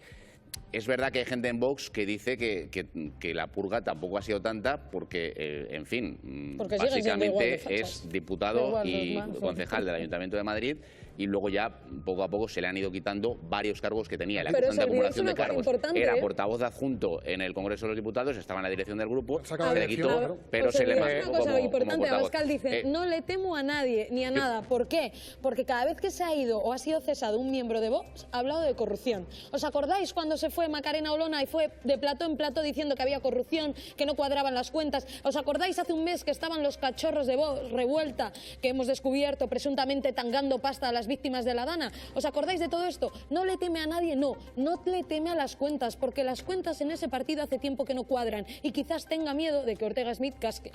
Ortega Smith está compareciendo en directo hasta ahora, y vamos a ver efectivamente, porque cada uno que sale hablando de dinero y diciendo, oiga, ¿esto de qué va? Pero Chema Garrido, lo que tenemos ahora mismo es pasión de gavilanes. Lo que tenemos ahora mismo es a Ortega Smith hablando. Estamos viendo a Santiago Abascal en cuanto se refiere a esta cuestión. Vamos a acudir a él en directo, pero lo que tenemos es una guerra civil dentro de Vox.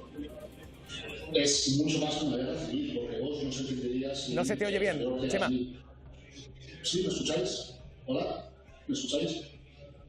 Sí, dinos. No sé si me escucháis. Sí, decía que es mucho más que una guerra civil, que estamos hablando de que vos no se entendería sin Javier Ortega Smith.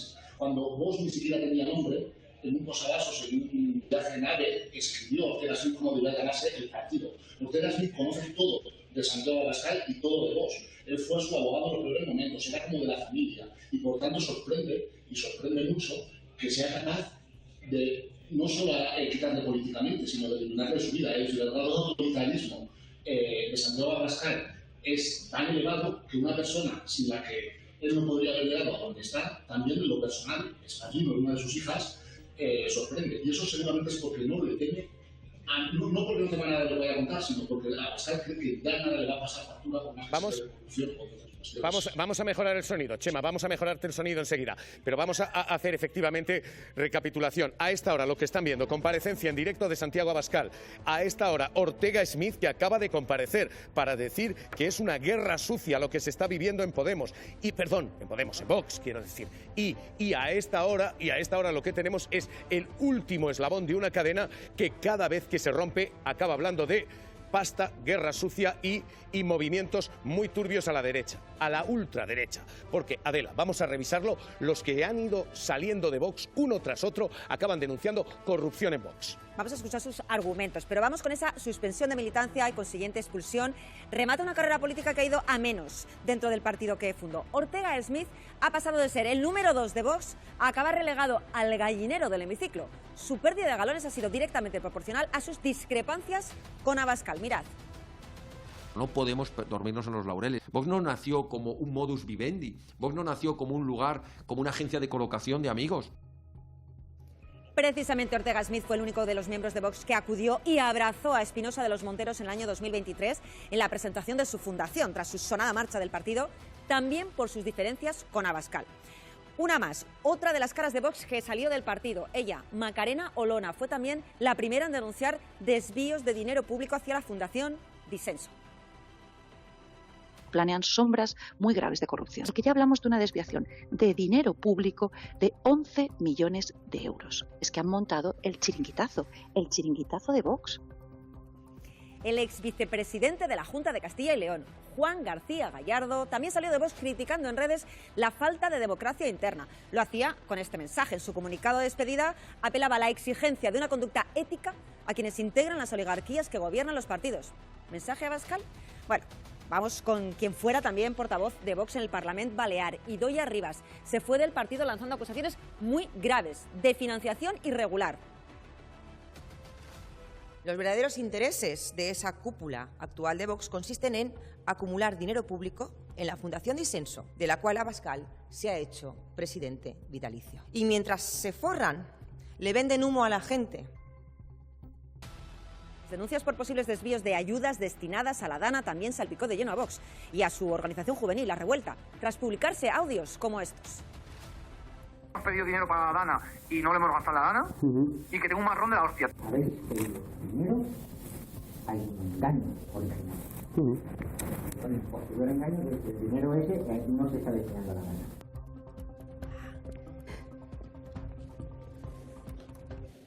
Ahora, decía, Sara, estabais hablando de corrupción, decíais, esto es lo que hay, compareciendo a Abascal, pero de momento Abascal no menciona esta cuestión. Pero Abascal dice, no le temo a nada ni a nadie.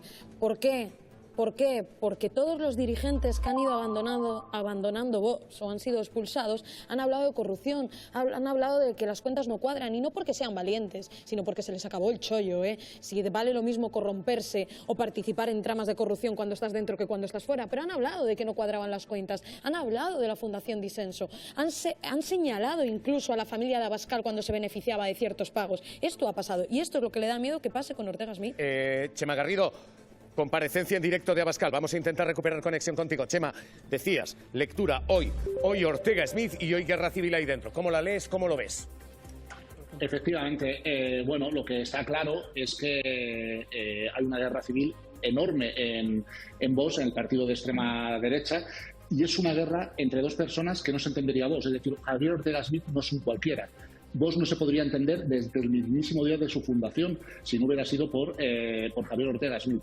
Es muy importante cuando dice Santiago Abascal que no tema a nadie, porque eso significa, cuando él está diciendo que no tema a nadie, es que aunque Ortega Smith lo sabe todo de Abascal, y todo es todo, en lo personal, en lo político, los trapos sucios de Vox, Abascal lo que está lanzando es un mensaje claro. Da igual lo que digan, porque nada me va a pasar factura en las urnas. No me ha pasado factura a Revuelta, no me ha pasado factura a Macarena Lona, no me ha pasado factura a Iván Espinosa Los Monteros, y por tanto puedo coger y tener esa tranquilidad. Y luego sorprende que sea capaz de fulminar tan tajantemente a una persona que en los peores momentos de su vida estuvo a su lado y la defendió. O sea, tiene una parte política y una parte de impacto personal muy fuerte. Ahora mismo hemos escuchado a Abascal y Abascal dice efectivamente eso, que él no teme a nadie. Escúchenlo. Es prácticamente un aquí mando yo. Lo que dice Santiago Abascal es que esto no pasa factura, que estamos viviendo una guerra civil dentro de la formación, pero esto no importa. Escuchen. Yo no temo a nada ni a nadie, y Vox es un partido en el que la Asamblea elige a una dirección y la dirección toma las decisiones. Y es la dirección la que manda. Losada, Mariano. Hay una realidad, es decir, el señor Ortega Smith, hombre, purga, caray. Insisto, diputado en el Congreso, portavoz en su día y diputado... ¿Tú crees que esto no es una purga, Mariano? No, digo, cuidado. Es que yo he visto purgas mucho más fulminantes. Estaría orgulloso. Se le ha retirado después de cuando ya la crisis estaba abierta de portavoz adjunto, de uno de los 5 cargos que tenía, entre cargos orgánicos, cargos en los grupos institucionales. ¿Qué le quedaba? Bueno, pero que es que, cuidado, ¿a qué llamamos purga? Todos los que estamos en esta mesa y todos nuestros espectadores han visto en todos los partidos purgas mucho más serias. Creo que Chema Garrido ha apuntado algo muy importante. Aquí hay una relación personal muy estrecha desde hace mucho tiempo. El señor Ortega Smith públicamente incluso ha mentado al padre del señor Abascal, fallecido ya, Eso ha sentado muy mal, evidentemente, al señor Abascal y, evidentemente, en fin, aquí, si queréis, esto tiene todo el morbo de las grandes disputas políticas en las que se mezclan cuestiones políticas y cuestiones personales. Pero, además de todo eso, yo creo que hay una lectura política que tampoco debemos olvidar ni pasar por alto y que me parece importante. Sea por lo que sea, pero sí se está ejecutando un cierto relevo generacional en Vox, que además va aparejado, digamos, de nuevas formas o de nuevas maneras de encarar la realidad estratégica. Si es relevo generacional, no me encaja mucho Ortega. Venga, déjame... En una cosa, Javier. Ortega Smith por Carlos Hernández Quero, un diputado, un portavoz mucho más joven, que viene de una tradición política muy distinta y que tiene un lenguaje e incluso un discurso distinto. Stalin las hacía exactamente igual, la purga de manual. Dicho esto, si hacemos caso a Ortega Smith, las nuevas formas son difamación, guerra sucia, bulos. Si este es el cambio de cultura política dentro de Vox, apaga y vámonos. O sea, si el cambio de cultura política, si la nueva generación que entra, según nos cuenta Ortega Smith, su manual es difamar, ir al ataque personal, hacer llorar al pobre Ortega Smith, partirle el corazón. A punto de la lágrima hoy. A punto de la lágrima hoy, pues casi prefiero las viejas. No nos engañemos. Aquí lo que hay es una élite dentro de un partido que está reemplazando a otra. En esto estoy completamente de acuerdo. No hay relevo generacional ninguno. Puede que haya relevo ideológico y puede que haya también un relevo pasamos de ser un pequeño partido de extrema derecha. Hay un relevo generacional porque los nuevos dirigentes son más jóvenes que los anteriores. Santiago Abascal, que se está rejuveneciendo así. Venga, Mariano, que te hemos oído. Venga, Pepa Millán, Carlos Hernández Quero son Garrigas. Oído, Mariano, Losada. Venga, Losada. Aquí lo que hay es una lucha muy clara por el control de unos recursos crecientes, o dicho de otra manera. Hay muchísima más pasta para repartir, para administrar y para gestionar. Y los que entran la quieren administrar y gestionar todos. Si se pega Abascal, se apoyan ellos. Y al final, lo decía Sara, y estoy completamente de acuerdo con ella, ¿en qué se resumen todas las discrepancias que estamos viendo en este momento en Vox? Y lo escribimos antes. Pasta. Pasta. Todo por la pasta. Chema, acaba de decir Santiago Abascal, no voy ni a comentar. No me voy a mirar el ombligo. Me remito a lo que acabamos de escuchar. No le temo a nadie. Chema, ¿esto es una purga o esto es un relevo rejuvenecedor en Vox? ¿Qué relevo rejuvenecedor? Mira, cinco personas fueron las que en su día se cargaron a Alejo Vidal Cuadras. Espinosa de los Monteros, Rocío Monasterio, Javier Ortega Smith, y los tres han sido fulminados. Solo que aquí Méndez Monasterio y Santiago Abascal. Aquí no hay relevo generacional ni nada. Lo que hay es que Vox se ha convertido en una gran multinacional, en un gran negocio. Y Santiago Abascal ha decidido que es el único que manda en un negocio, el de la extrema derecha, que mueve muchísimos millones de euros y en el que él quiere tener el control absoluto. Y lo que ha hecho ha sido, echar a todo el entorno y a todas las personas que le ayudaron a convertir Vox en un gran negocio político. Chema, una más para ti. Información de última hora en tribunales. Ha recurrido el novio de Ayuso. Pedro Gómez, en un recurso en el que admite que ha habido fraude fiscal, pero no fraude fiscal como tal, que ha habido fraude, pero no delito. Pedro, lo que dice es sí, pero no.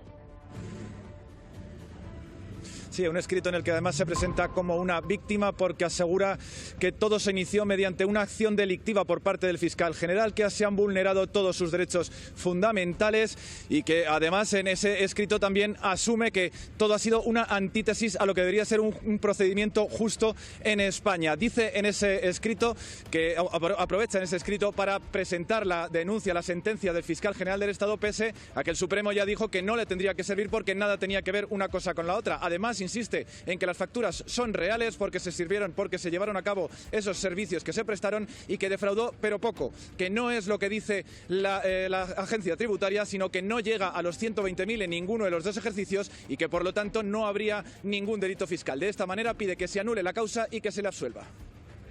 Chema, no fraude suficiente, este es el argumento. Pero fíjate, a todos los que han amenazado, a todos los periodistas políticos con llevarnos a los tribunales por decir que era un defraudador confeso, al menos estamos más tranquilos, porque ahora podemos decir que era un defraudador confeso un poco, pero defraudador confeso. Claro, es que nos llevan amenazando a mucho tiempo diciendo que él no había dicho que era un defraudador confeso. Sí, sí lo era, aunque él dice que un poco.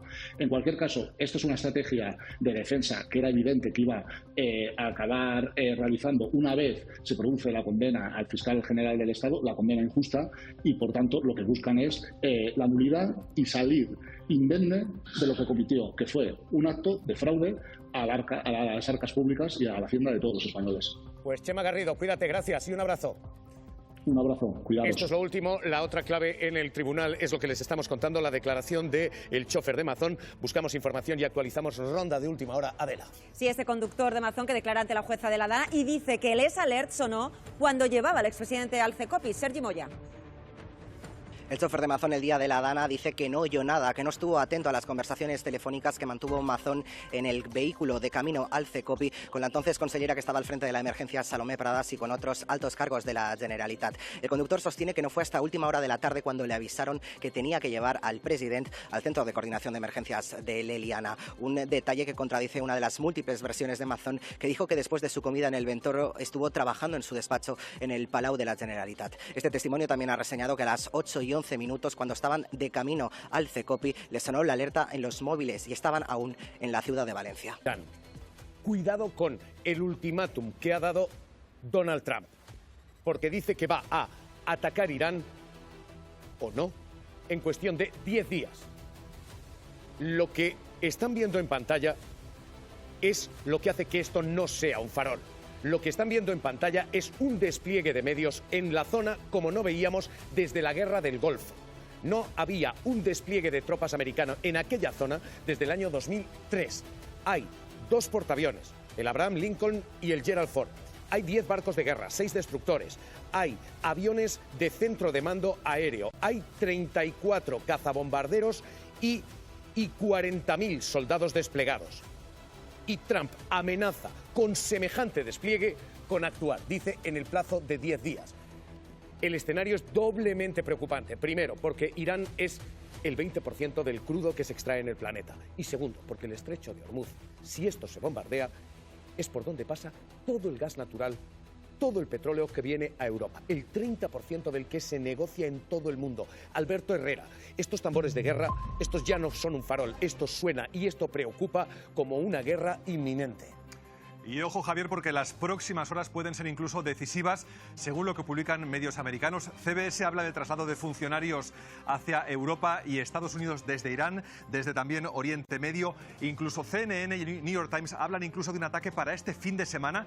Se atreven incluso a hablar de esas próximas 48 horas como decisivas. Mientras tanto, la Casa Blanca recurre a la diplomacia y su portavoz está diciendo que Irán tiene que ser muy sabio para cerrar un acuerdo. Y como tú decías, Trump habla de los próximos 10 días como decisivos, aunque insistimos, afinan los medios. Y mientras tanto, información objetiva que teníamos, la que veíamos en las imágenes. Hay 2 portaaviones ahora mismo en aguas de Oriente Medio, delante de la costa de Irán. Estamos hablando de uno incluso implicado en la captura de Maduro. Y también tenemos media docena de aviones de combate, decenas de aviones cisternas para tener agua para todo el ejército, 40.000 soldados y 34 cazabombarderos, entre otros medios. Well, we're going to make a deal, or we're going to get a deal one way or the other. We're either going to get a deal, or it's going to be unfortunate for them. Really bad things. I would think that would be enough time, 10, 15 days, pretty much maximum. Es peligrosísimo el juego al que se está jugando. ¿Por qué? Porque esto no es Venezuela. Aquí entrar y salir, secuestrar a un ayatolá, no es una opción fácil. Y sobre todo, porque Irán no es un país, es un régimen regional, con los hutíes en Yemen, con alianzas en otros escenarios. Generar un incendio en el Golfo es de las cosas más peligrosas que se pueden jugar, pero estamos en esto. Y el despliegue de tropas hace temer esto, que pagaríamos nosotros el surtidor. Estamos ante la preguerra en Irán. Yo no lo sé, pero me parece que el matiz, Javier, que tú haces es muy importante. Esto efectivamente no es el patio trasero, no es un lugar donde se pueda perpetrar una operación como la del 3 de enero, o al menos tan fácil, y es una región del mundo que, en fin, por decirlo sintéticamente, a Estados Unidos se le ha dado entre mal y muy mal, y que puede tener muchas implicaciones cualquier intervención ahí. Creo que fue muy interesante, volviendo al 3 de enero, cuando la captura de Maduro, en la comparecencia que horas después hizo el presidente Trump, el fanfarroneó, como siempre, con que su administración era muy eficaz y que las otras habían sido un desastre en materia exterior, y puso como ejemplo Afganistán, que lo ha puesto muchas veces, pero habló, si os acordáis, dijo los desastres de Jimmy Carter, el presidente americano, obviamente refiriéndose a lo que fue la crisis de los rehenes y demás. Y claro, viendo cómo es Trump, uno tiende a hacer dos interpretaciones.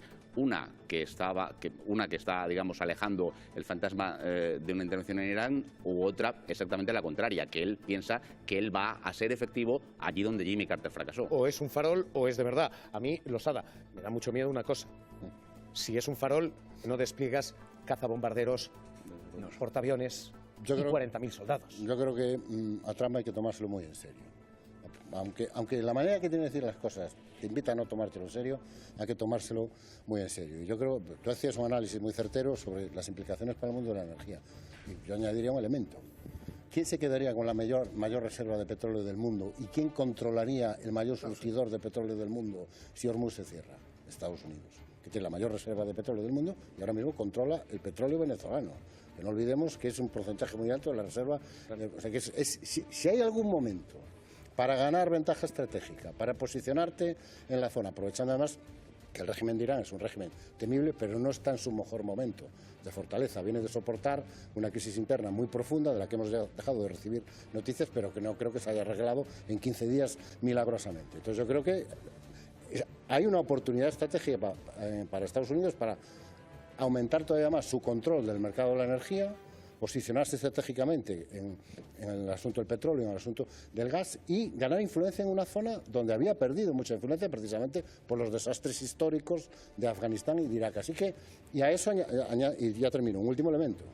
En este momento a Trump se le ve mucho más cómodo hablando de política exterior que de política interior, que es algo de lo que no quiere hablar, ni del coste de la vida, ni de la inflación, ni por supuesto de Epstein. Él está cómodo donde cree que está yendo de éxito en éxito. Hay un asalto ahora mismo a las grandes reservas de petróleo, y son tres. La primera es Venezuela y ya ha caído. La segunda es Arabia Saudí y ya se la ha traído.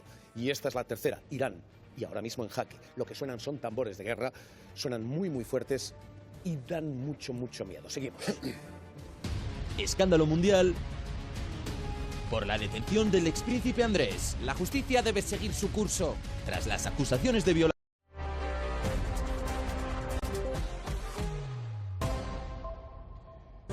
Guerra civil abierta y directa en Vox, donde uno de sus fundadores, Ortega Smith, carga contra Santiago Abascal, diciendo que el cese que se le impone es una orden y una guerra sucia y respondiendo al liderazgo en Vox. Se fractura la formación así.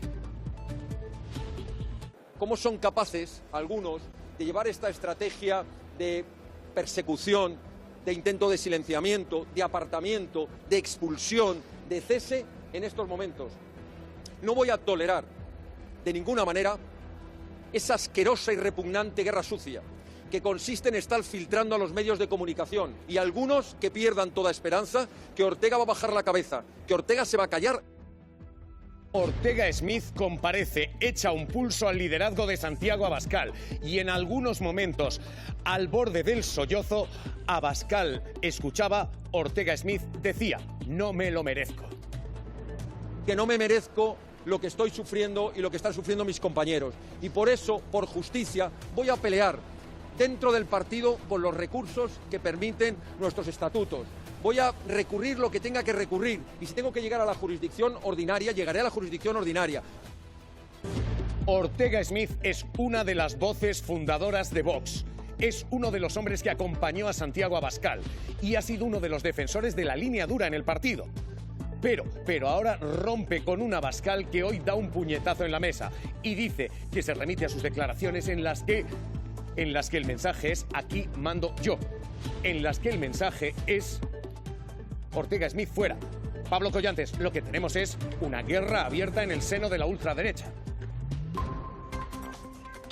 frases parecidas a otras salidas abruptas en Vox, pero de una dureza excepcional hoy por parte de Ortega Smith, de uno de sus fundadores, que habla de guerra sucia, de manipulación, de señalamiento, de persecución. No quiere dejar las filas de Vox, asegura que será el grupo municipal el que lo tenga que echar y no la dirección nacional, en un pulso que hasta ahora era soterrado, pero que en este momento ya es público y abierto contra Santiago Abascal, que es tajante, asegura que la decisión está tomada y que no teme a nada ni a nadie. Pero es que a esta hora Javier Ortega Smith amenaza con llevar este tema a los tribunales, en la que es una crisis abierta en la ultraderecha al más alto nivel. Contesté ayer sobre toda esta cuestión. Ayer dije que ante esa situación de mafia y de estafa en España, los partidos no estamos para mirarnos el ombligo y yo, por lo tanto, no voy a mirarme el ombligo. Voy a seguir hablando de los problemas de la gente, de los problemas de aquellos que están ahogados a impuestos, de los problemas de inseguridad, y no voy a decir una sola palabra sobre otra cuestión. Santiago Abascal, crisis en Vox, servida ya. Esto es lo último. Y atención a esta información que les adelantamos a esta hora. La justicia acaba de dar carpetazo a la denuncia por violación contra Adolfo Suárez. El expresidente del gobierno fue acusado. El tribunal archiva la causa por muerte del reo y por prescripción del delito. Esto es lo que se acaba de comunicar a la víctima de aquella presunta violación. Pedro Gómez, última hora, lo adelantamos aquí. Se archiva esa querella por agresión sexual contra Adolfo Suárez y lo hacen por prescripción. Recordemos que los hechos habrían sucedido entre los años 1983 y 1984 y por fallecimiento del acusado, lo que le exime de cualquier responsabilidad penal. De esta manera y por estos dos conceptos, el magistrado archiva la querella contra Adolfo Suárez, aunque no es firme y se podría recurrir. Acusaciones de abusos sexuales recorren hoy toda la crónica y desmontan esta idea de que son cuestiones marginales y de que son propias de clases sociales más bajas. Hoy todo está salpicado por esto, desde Moncloa, Adolfo Suárez, a la Corona en el Reino Unido, Príncipe Andrés, a la policía, director adjunto operativo, al que más mujeres parecen acusar. Eso es lo que dice el abogado de la víctima, quien le ha denunciado, se ha querellado por violación, dice: mi cliente tiene claras sospechas que ella no fue la única y que puede haber más mujeres que han pasado por lo mismo que ella. De momento, las que se han puesto en contacto con nosotros apuntan a otros altos miembros de la cúpula policial. Hoy el director adjunto operativo de la policía ha cesado ya después de que se haya publicado en el BOE. Eso significa pierde coche, escolta, placa, pistola, teléfono móvil y vivienda. Y hoy se han presentado los audios que probarían esa supuesta violación. Carla Cuña. Toda esa documentación probatoria se va a presentar hoy en los juzgados de violencia contra la mujer de instrucción número 8. Todo esto en un día en el que se va a hacer efectiva la jubilación de José Ángel González, del presunto agresor y ya exdao de la Policía Nacional, que va a tener que abandonar este edificio dependiente del Ministerio de Interior próximamente. La próxima semana ya los comisarios principales se van a poder presentar, se van a poder postular al acceso al nuevo DAO de la Policía Nacional, que el Ministerio de Interior tiene intención de nombrar en la segunda semana de marzo. Todo esto ha abierto una auténtica bomba política porque el Partido Popular acusaba sin pruebas al ministro de saber que había habido una violación y de taparla. Es un delito lo que se acusa al ministro, un delito de encubrimiento. Y el gobierno está diciendo: esto sí puede ser delictivo. Acusar de un delito sin pruebas, siendo falso, puede ser un daño al honor, calumnias. Ahora mismo se abre esa posibilidad, se abre esa brecha, la de que esto pueda haber sido un delito, porque hay parte de lo que se ha dicho que tiene una cobertura legal especial. Se dijo en la Cámara, donde hay un fuero propio, y en el Congreso, donde el blindaje de los diputados es estricto. Pero se ha dicho también fuera de la Cámara. El Partido Popular intenta dar marcha atrás. Después de haber dicho esto, dice esto otro. Y el ministro de Interior es un verdadero incompetente. Tiene toda la pinta de que lo sabía y lo tapó. El ministro lo ha estado tapando, así que también tiene que dimitir él. Sabemos que lo conocía. ¿Qué hace usted todavía ahí? Es devastador. Todo un ministro del Interior tapando una presunta agresión sexual. Da náuseas. Después de haber tapado al presunto violador y su mano derecha, no sé qué demonios hace usted aquí. Lo único que le queda al Gobierno de España es dar explicaciones sobre exactamente cuándo conocieron de la existencia de esa violación? ¿Qué tipo de ministro tenemos para que ahora explique que no conocía qué es lo que estaba pasando en su cadena de mandos? El ministro del Interior tiene que dimitir. A nosotros es que no nos cabe en la cabeza que el ministerio y que el ministro no lo sepa.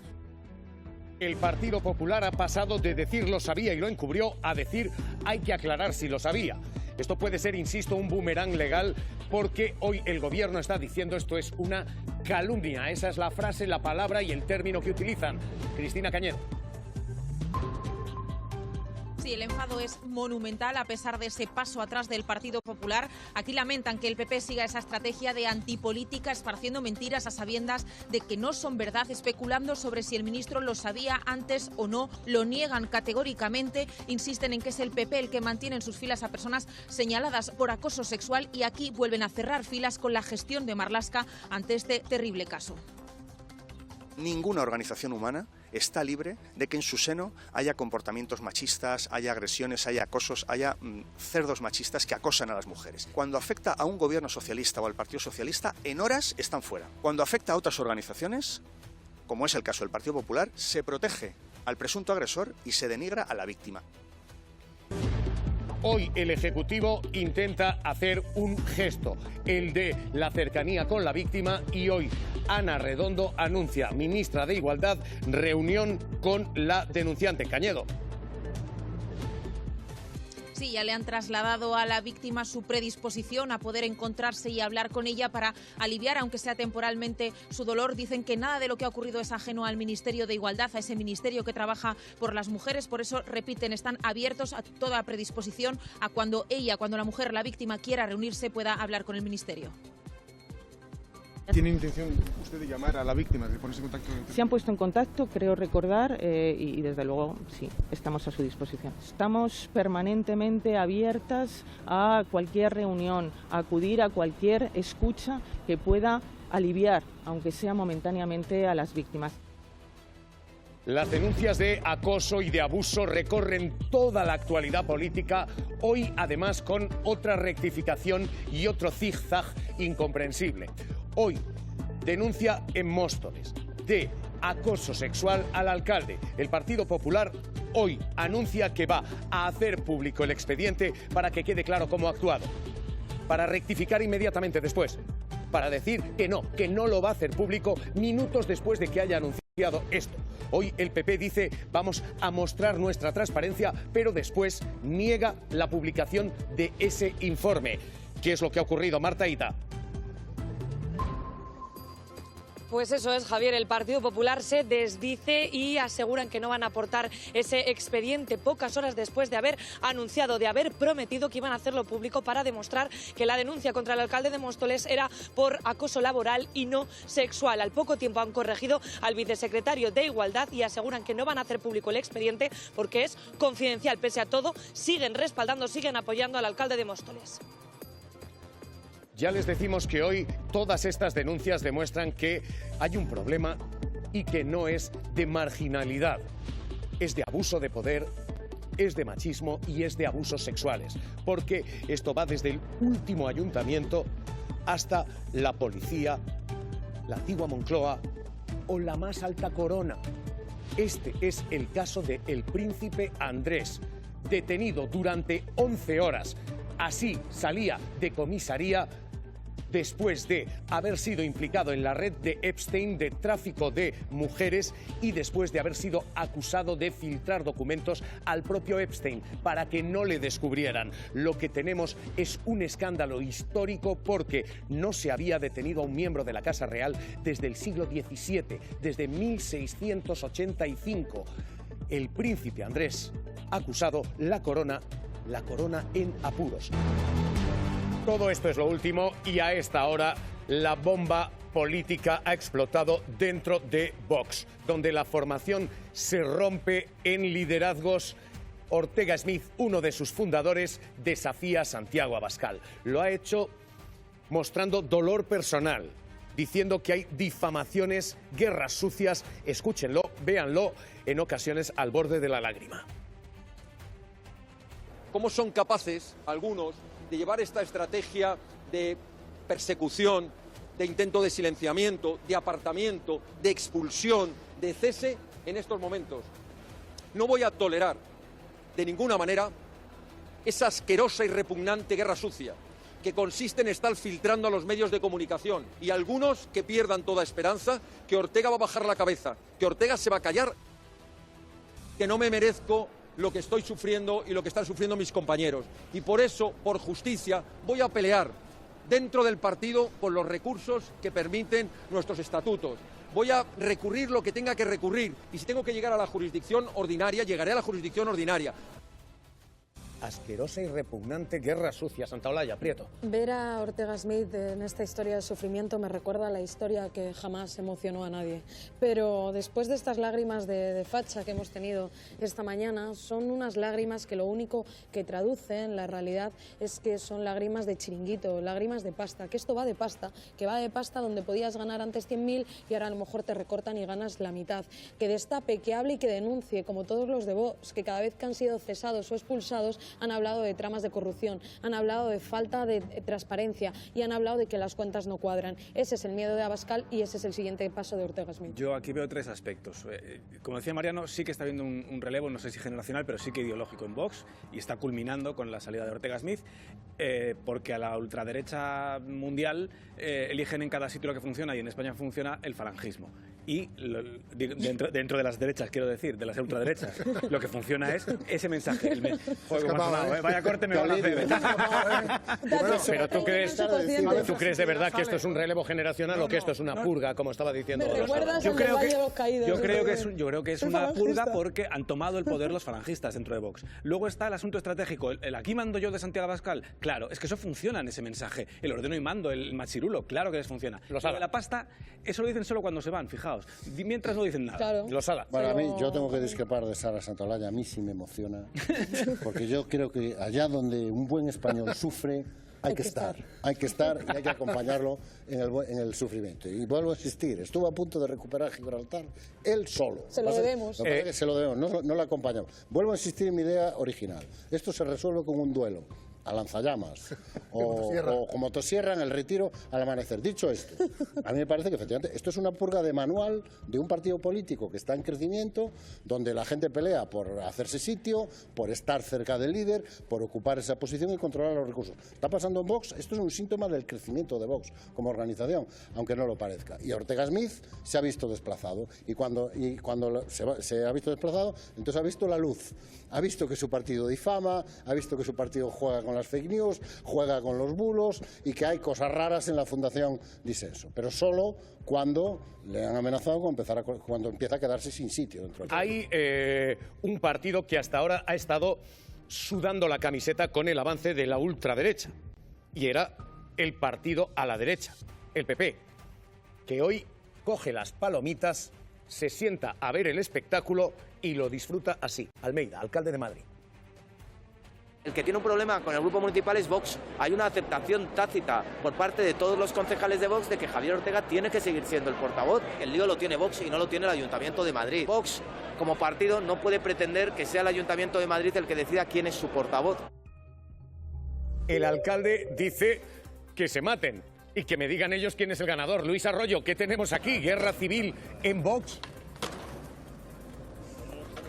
Bueno, es muy enternecedor ver a Ortega Smith, el boina verde, legionariote, 2 metros de altura, tal, el duro de tal, en plan, ay Dios mío, a ver, tengo que apelar a los sentimientos, que la gente entienda, mi gente, cuando en realidad todo el mundo sabe que Vox es la panda del moco, aquella que vivimos los que tenemos alguna edad aquí en Madrid, que probablemente, por cierto, incluso Ortega Smith conociera, porque él era militante de Falange en sus tiempos mozos, ¿no? Entonces, bueno, es un partido en el que evidentemente funciona el ordeno y mando, han sido purgados, es una palabra que habéis utilizado y creo que es correcta, los fundadores del partido.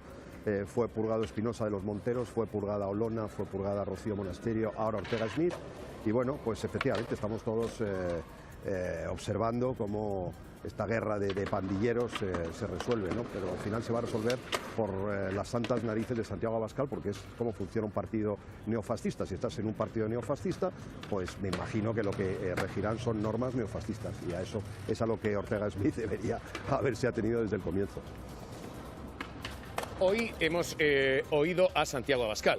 Santiago Abascal se remite a declaraciones como las de ayer. Y esas declaraciones suenan mucho, huelen mucho y saben mucho a aquí mando yo. Yo no temo a nada ni a nadie. Y Vox es un partido en el que la Asamblea elige a una dirección y la dirección toma las decisiones. Y es la dirección la que manda. Es la dirección la que manda, es decir, Abascal. Claro, yo creo que oye, Mariano. Dos cosas muy rápidas. La primera, ¿hasta dónde va a llegar Ortega Smith? ¿Si es una amenaza o es un aviso? Gibraltar y más allá. ¿O es un aviso a que no quiero quedar sin paguita? Y dos, Martínez Almeida tendría con cuidado lo que dice de Vox, porque el PP depende de Vox allí donde quiere gobernar, en Aragón y Extremadura. Cuidado.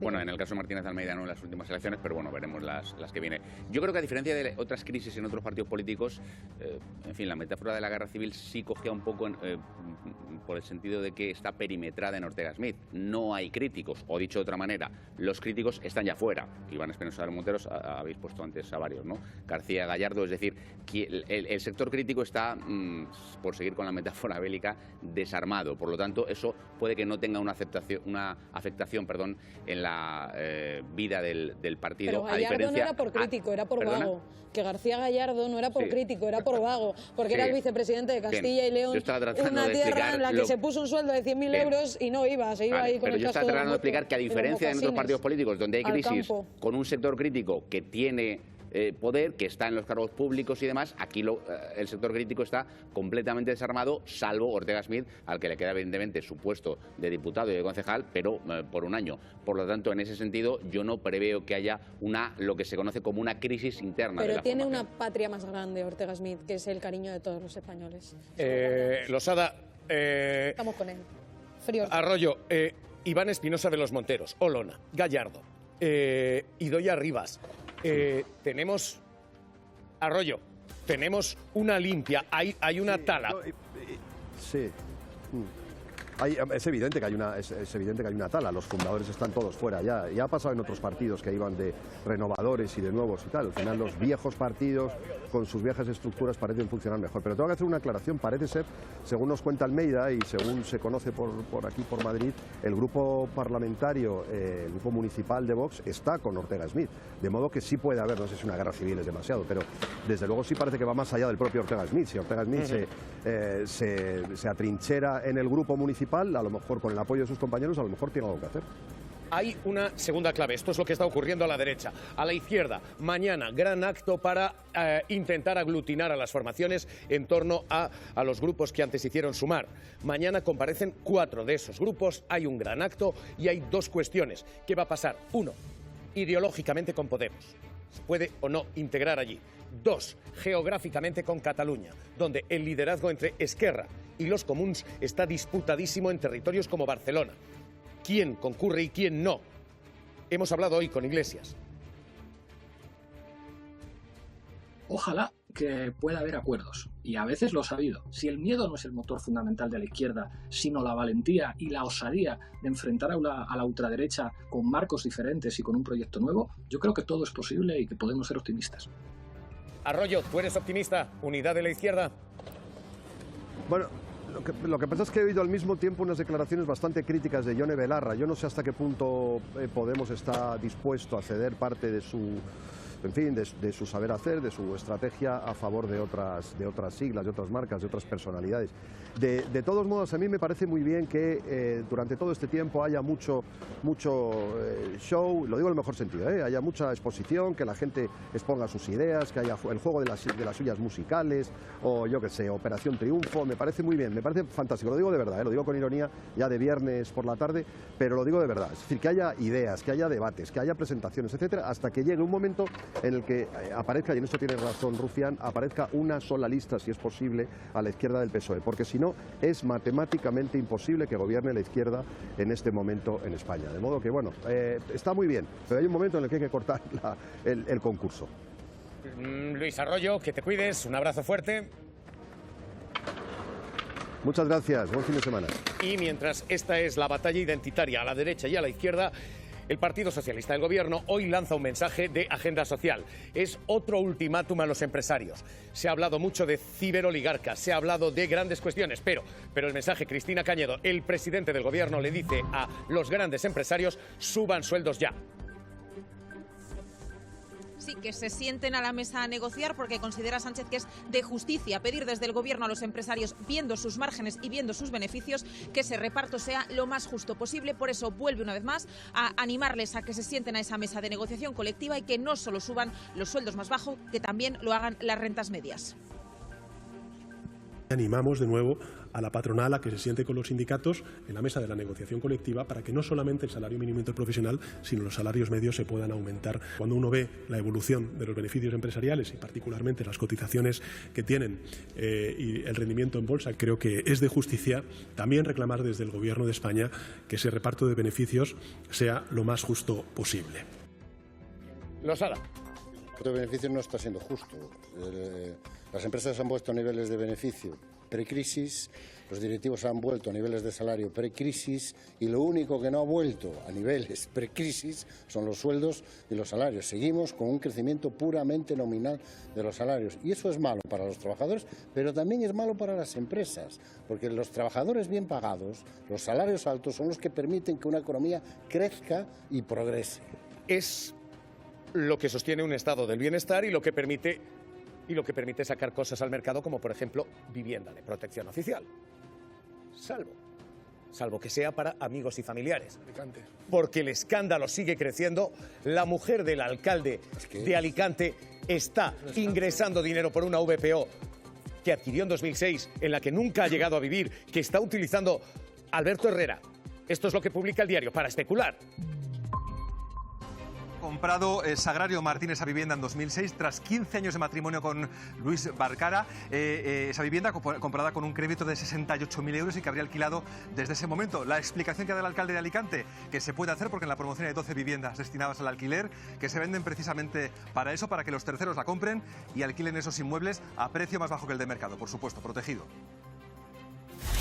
Se destapan nuevas presuntas adjudicaciones a dedo de las VPO en Alicante. Es un tema que nos preocupa a todos. La investigación sobre la adjudicación de viviendas de protección oficial señala ya a 13 personas beneficiadas que estarían vinculadas al Partido Popular de Alicante. Que caiga quien caiga. Una polémica que ha provocado la dimisión de 3 altos cargos, entre ellos la concejala de urbanismo Rocío Gómez, que hablaba así de esta iniciativa. Que garantizar el acceso a la vivienda de todos los alicantinos es nuestro principal objetivo. Una lujosa urbanización en una de las zonas más exclusivas de Alicante, que se habrían repartido presuntamente así: 2 pisos para la hermana y una amiga de la concejala de Hacienda, otros 2 para la excuñada y suegro de la exconcejala de urbanismo Rocío Gómez, 3 para los familiares de la exjefa de contratación del ayuntamiento, también 2 para el arquitecto, 1 para el exjefe de prensa de la Consellería de Turismo, la funcionaria de prensa y otro más para un policía. Un pelotazo por el que el PSOE pide la dimisión del alcalde de Alicante, que lejos de dimitir, califica el escándalo así. A mí me resulta, como mínimo, igual de repugnante y de indignante. Ahora al alcalde Luis Barcala se le suma otra polémica. La mujer del alcalde de Alicante cobra el alquiler de una VPO que adquirió en 2006 ya casada y en la que nunca vivió. Sea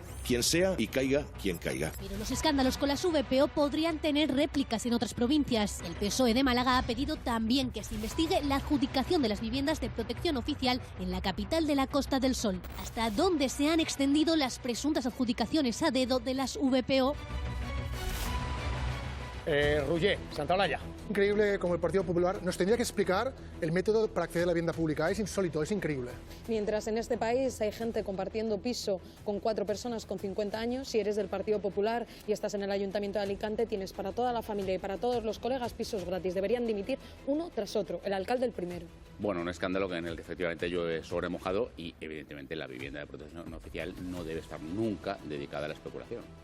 Deberían dimitir todos, sean del PP, de Podemos, que hubo uno que bebía 2 Coca-Colas, Sí, todos, pero son fuera. del PP. Sí, Estos todos. son del PP. Que sí. Es que siempre que hablamos del PP metemos a todos, nunca hablamos de... Losada, una frase y Cuando cerramos. hablamos del PSOE, hablamos del PSOE. un titular, Losada, un titular. La escopeta nacional, homenaje a Berlanga. La escopeta nacional. Un nacional. argumento para otra entrega de la escopeta nacional. Bueno, Francisco Javier Herrero Arribas. Javi Momboro Polvorín. Carrión de los Condes. Web tienda online.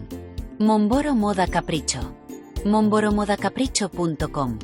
Artículos personalizados Momboro Polvorín. momboromodacapricho.com. Inicio Momboro Modas tienda novedades. Visita mi web.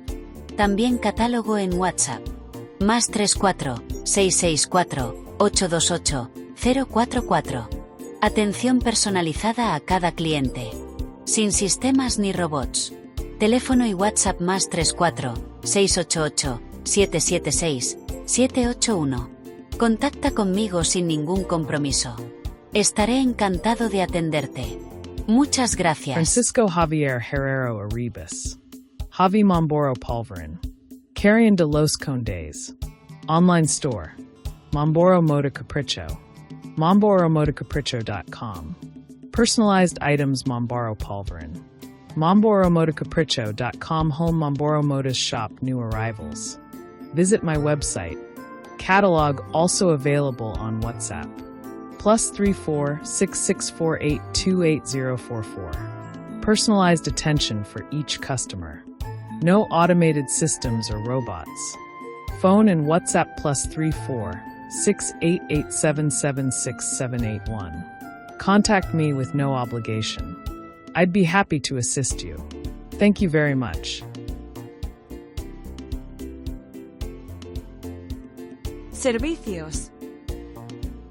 Diseño gráfico y multimedia. Creación y mantenimiento de páginas web. Diseño de moda exclusiva a capricho.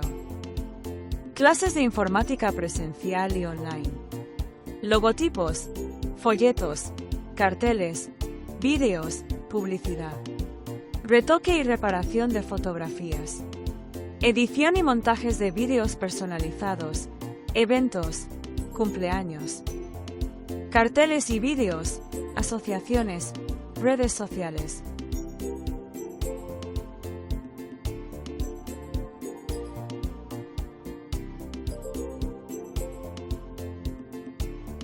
Solicita información sin compromiso. Muchas gracias.